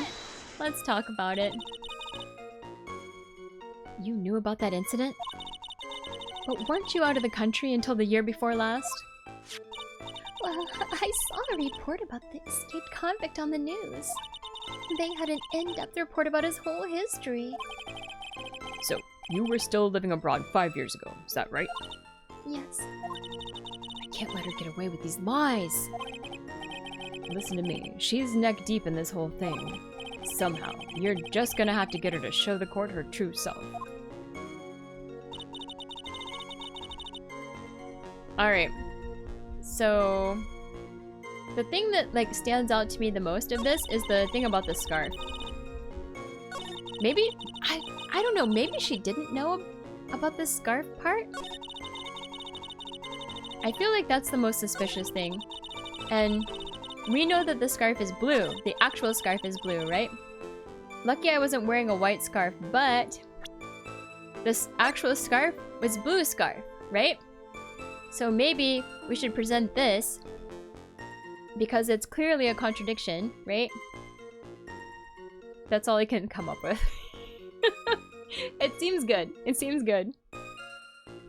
Yeah, most of her testimony is defended bad. Okay. Oh, until I entered college, I'd never been to the mountain. Okay, so the hiking club is not a contradiction. Alright. I think the blue scarf against the white scarf testimony is good. Let's try this one. Yeah. She doesn't testify a lot of substantial stuff. Witness, I want you to look at this photo you took. Let's see, let's see. It's hard to see in the photo, but look at the scarf the victim wore as identification. Ah, are you talking about this scarf right here, eh? Yes, that's it. The scarf the policewoman was wearing. Yeah, the silence after presenting is always like, okay, I think I did it correctly. I've got her now. Just don't mess up. But that's strange. In your testimony, you stated the following. I guess I'm lucky I wasn't wearing a white scarf. Yeah, the judge said the thing, eh? White? This is the scarf you identified as belonging to the victim. But it certainly doesn't look white to me. Oh! Oh, I don't know what you're talking about, eh? Oh yeah, don't you know? Yeah, it is weird, right? Well, it was foggy that day, and it was raining as well. Yeah, not gonna cut it, Edgeworth. It's not surprising that she mistook it for white. Objection! Yeah, objection! Sorry, but not this time. The witness just confirmed that this was the victim's scarf. Yes, but what's the significance? It's true that the scarf doesn't look white, but... There's only one explanation for this mix-up. Yeah, the fog magically changes colors. It's a hypercolor scarf. Alright, the reason why the witness thought the scarf was white is... Well, the note? The note's the only thing that says that it's white, right? So I feel like it has to be the note. Take that! Take that! Witness, have you ever seen this note? Black and white photo? Maybe. That's a good point, actually. Note? No, never. It's top secret evidence. There's no reason that you would have. Okay, so she didn't know about the note. Okay, okay, okay. Oh yeah, we got the bang flick. We're doing good. Huh, I wonder about that. What do you mean? This note shows Mr. Fall's instructions to the victim regarding their meeting. It says, wear white scarf for identification. White scarf? Ah! Witness, you knew what this note said. Yeah, we got her. Oh yeah! And it's because you knew that you slipped up and mistakenly said white scarf. Well, Miss Foster? No! Oh yeah, oh yeah, oh yeah, oh yeah. Order, order, order! Mr. Edgeworth, I'm waiting for an explanation. I'm quite sure this note wasn't leaked to the public. And yet, this witness knew exactly what the note said. At the time of the murder, the number of people that knew were quite limited. Guilty. 1,000 years in maximum confinement prison. Let's go. Terry Falls is one. The person who wrote the note, Valerie Hawthorne, is another. And finally, one more person. Did you say one more person? That's right, a person that no one would have suspected. Have you figured it out, kitten? I have. Yep. The third person that knew the contents of the note was... Bum, bum, bum, bum. Dahlia Hawthorne. Because we know that... Or should we say that it's Melissa Foster? Or should we say that it's Dahlia Hawthorne? We know from the note that Dahlia Hawthorne was contacted. You say Hawthorne? I think so too. I think so too. Okay. Take that. Yeah, because her name's on the note. Yep. And that person is Dahlia Hawthorne. Yeah, the game, it forces you. It just pops up the window. You don't even get a chance, so you have to pick something to proceed. And that person is Dahlia Hawthorne. Dahlia Hawthorne? I've never heard that name before. Really, Judge? It's the person that was... Oh my god, okay. Look at the victim's note. This is what it says. Talk to Dahlia. Tell her this time. There's her name right there. What's this? So who is this person? I have to allow this, Sadornuni. I have to allow I'ma slap you. Which is pretty funny, actually. Can you imagine the scarf? Yeah, the judge, he's not like, not the most with it, I would say right now, but okay. This Dahlia Hawthorne. Miss Faye must be desperate. She's trying to bring the dead back to life. The dead? Dahlia Hawthorne was the victim's deceased younger sister. She was killed in a crime 5 years ago. Killed in a crime? You don't mean... Yes, she was kidnapped and killed by Terry Falls. Yeah, the judge has the memory of a goldfish. Mm-hmm. You said she was killed, but was she really? What are you implying? Of course, people thought she had died 5 years ago, when she fell off Dusky Bridge and was lost in the Eagle River. However, her corpse was never found. She was declared legally dead 5 years ago. As far as the law is concerned, Dahlia Hawthorne is officially dead. Yeah, I know. We can get Terry off both charges. That would be amazing. He's only guilty of being stupid. But the fact remains that her body was never recovered. Dahlia Hawthorne was 14 years old 5 years ago. If she were still alive, she'd be 19 now. Melissa Foster. So mean. So true, though. I believe that's the same age you are. Yeah, how about it? Even you couldn't, Miss Faye. You're not saying. Oh, yes, I am saying. Yeah, but I am. That's precisely what I'm saying. This witness before us is the girl that was kidnapped and killed 5 years ago. This girl is in fact Miss Dahlia Hawthorne. What? Oh yeah. Huh. Nice one. That was like tossing a grenade into a 3-alarm fire. Dun dun dun. Exactly. But unless you can tie all the loose ends together, you're nothing but a hit-and-run arsonist. Yes. Alright. I understand. If I can expose her true nature, I can turn this whole case on its head. Now's my chance to make Mr. Edgeworth squirm. Huh. Oh my god. Witness, just who are you anyway? Oh my god.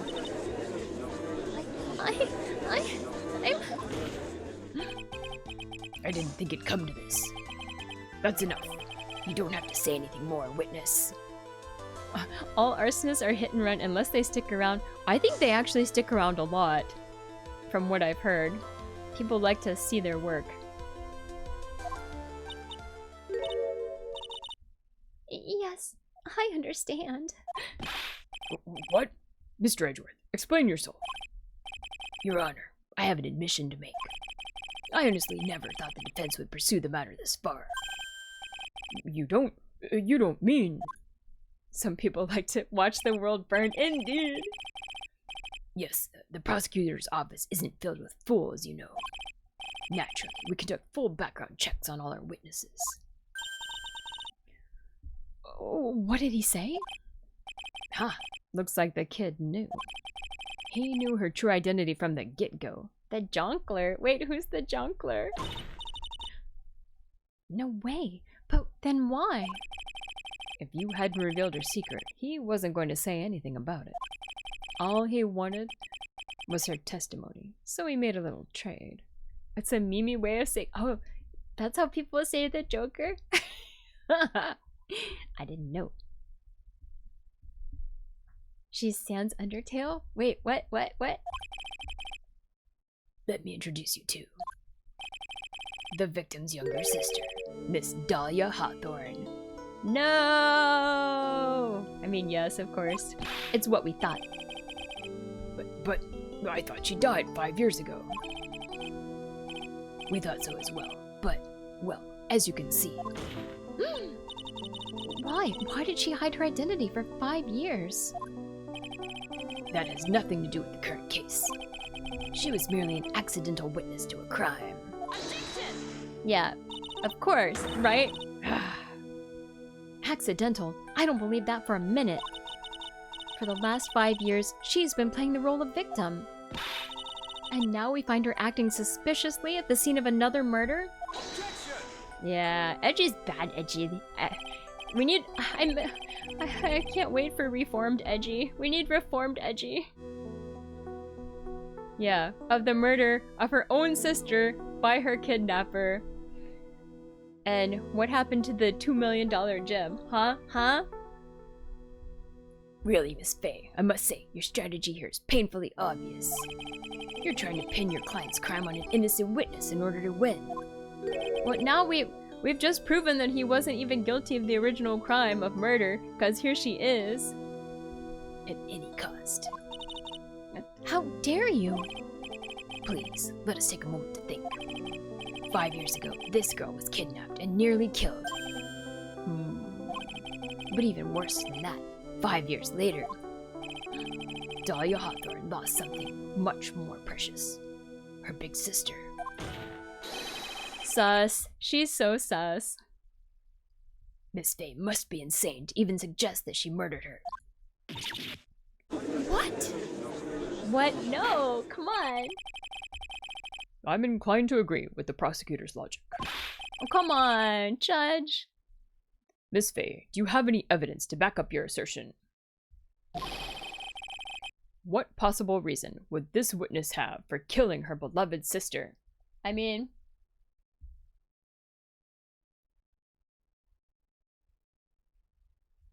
Let's save. Yeah, 2 million is a good reason, right? Especially this is like... When is it? When is it from? Okay. I saved. Well, you see, I thought I was winning, but somehow he's turned it all around on me. Ha! Now I think you need a little push in the right direction, kitten. The defense is prepared to present evidence supporting our claim. Yeah, at least 3 million. Yeah, it's terrible. Oh, that wasn't me. That was this guy, this crazy coffee addict. It's okay, it's definitely Godot. Uh-oh. I think we've heard enough empty threats from you, old man. Huh. What makes you think they're empty, boy? Because your protege looks like she's sweating bullets. I am sweating bullets. You think you're in a tough spot, huh? Of course, aren't I? No. You've just arrived at the moment of truth, that's all. Whether you win or lose, that's up to you. Up to me? Ah, the rashness of youth. How charming. This coming from someone younger than me. Now then, let's not waste any more time. I want to save again, so I can like come right back here just in case. Okay. Miss Faye, what motive would this witness have for murdering her own sister, Valerie Hawthorne? Yeah, it's got to be the diamond, right? I think so. A $2 million gem, because otherwise, it's the badge. She wants to be a lawyer. Oh my god. Alright. We have... Let's look at all the evidence just to make sure.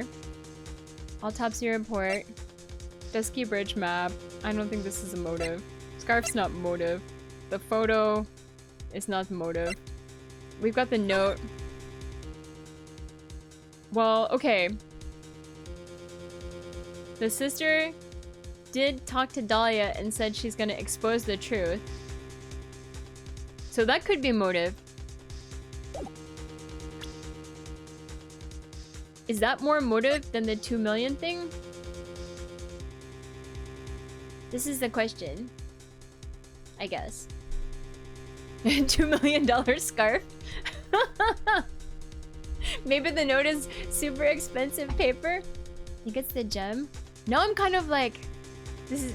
Yeah, this Ace Attorney. I feel like it has to be either the note that says like... The sister says that she's going to... The truth is more important than 2 million. So you think... I think maybe now that it is the note, the whole truth must come out. If it's the whole truth, then they have to give back the 2 million. So maybe it's not the gem itself, but maybe the note. We'll try it, and if it fails, then I will leave and not save, and we will come back and, and try the gem. Alright, let's try. Okay. Yeah, I saved. The story starts after Terry Falls escaped. Yeah, no shame, no shame. He called Valerie and told her he wanted to meet. Okay, this is promising. This is promising. This is the note she left. It says, "Talk to Dahlia. Tell her this time the whole truth must come out." Valerie Hawthorne gave Dahlia a warning. She told her she was going to reveal to the world the whole truth. Yeah, I think XSL is right. The truth is more important. The whole truth. There was a dangerously important secret between Valerie and Dahlia. That's the reason Dahlia felt she had to kill Valerie. To keep her mouth shut permanently. Yeah, the truth shall set you free. Alright, alright. A terrific story, Miss Faye. If you like fiction, that is. Enlighten the court, Miss Faye. What was the secret that was so important? Where's your evidence? Dahlia and Valerie Hawthorne, and Terry Falls. There's only one important secret that connects them all. Oh, yes, I know this secret. This is the gem, I think. Your Honor, the defense would like to request further testimony. More like the truth will condemn you. True, in this case. What testimony? Regarding the kidnapping 5 years ago, we believe it will explain a lot of things, such as the nature of the important secret between the Hawthorne sisters. And it'll free Terry. Yeah. Very well. I'll grant your request for further testimony. I know it'll be painful for you, but can you enlighten us once more, my little maple leaf? Oh my god, my little maple leaf. Oh, Canadian judge. Yes, I'll try, Mr. Judge. Putting on the old charm one more time, Dahlia. But this will be the last time you hide behind your womanly wiles. Oh my. This girl.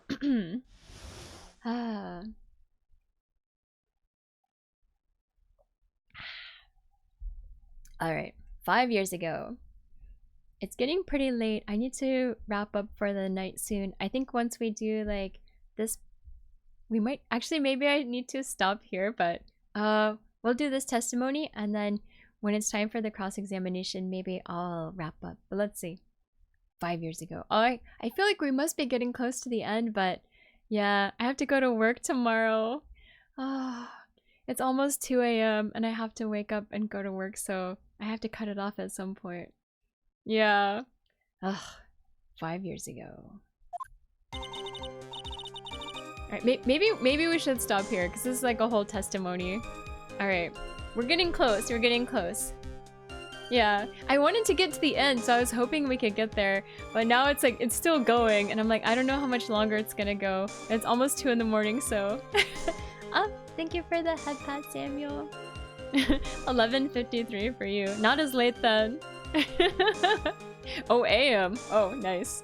So you still have time. I know, it's a cliffhanger. So you have to come back next Sunday.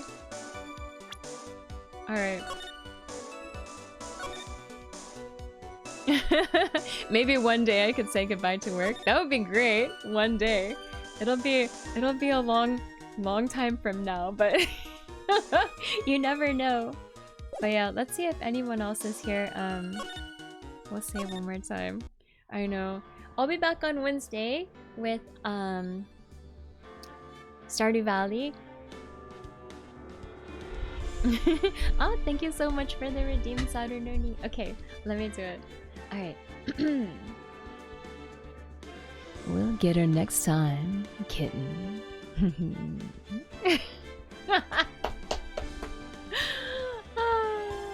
Thank you, Saturnoni. You're welcome. Let's see who's still on. I feel bad stopping, but like... I'm sorry, Jace. No, I don't do Stardew Valley. I don't do co-op. I hope you can find somebody. Alright. Alright, let's see.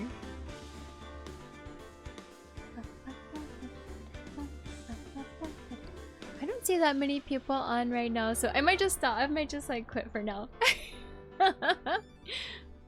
Yeah, no sharing, Sebastian. But yeah, thank you so much, everyone. And so, oh, let me do the credits. The credits. Okay, we'll do credits soon. Hey, thank you everybody that came and chatted with me today. It was fun, and we really did make good progress. I think we're almost at the end, so please come back next week for the conclusion, and then we will start another case next week as well. But yeah, then I know credits are working finally. I'll be back on Wednesday with Stardew Valley, so see you then. Alright, thank you everybody again. Alright, see you later. Bye.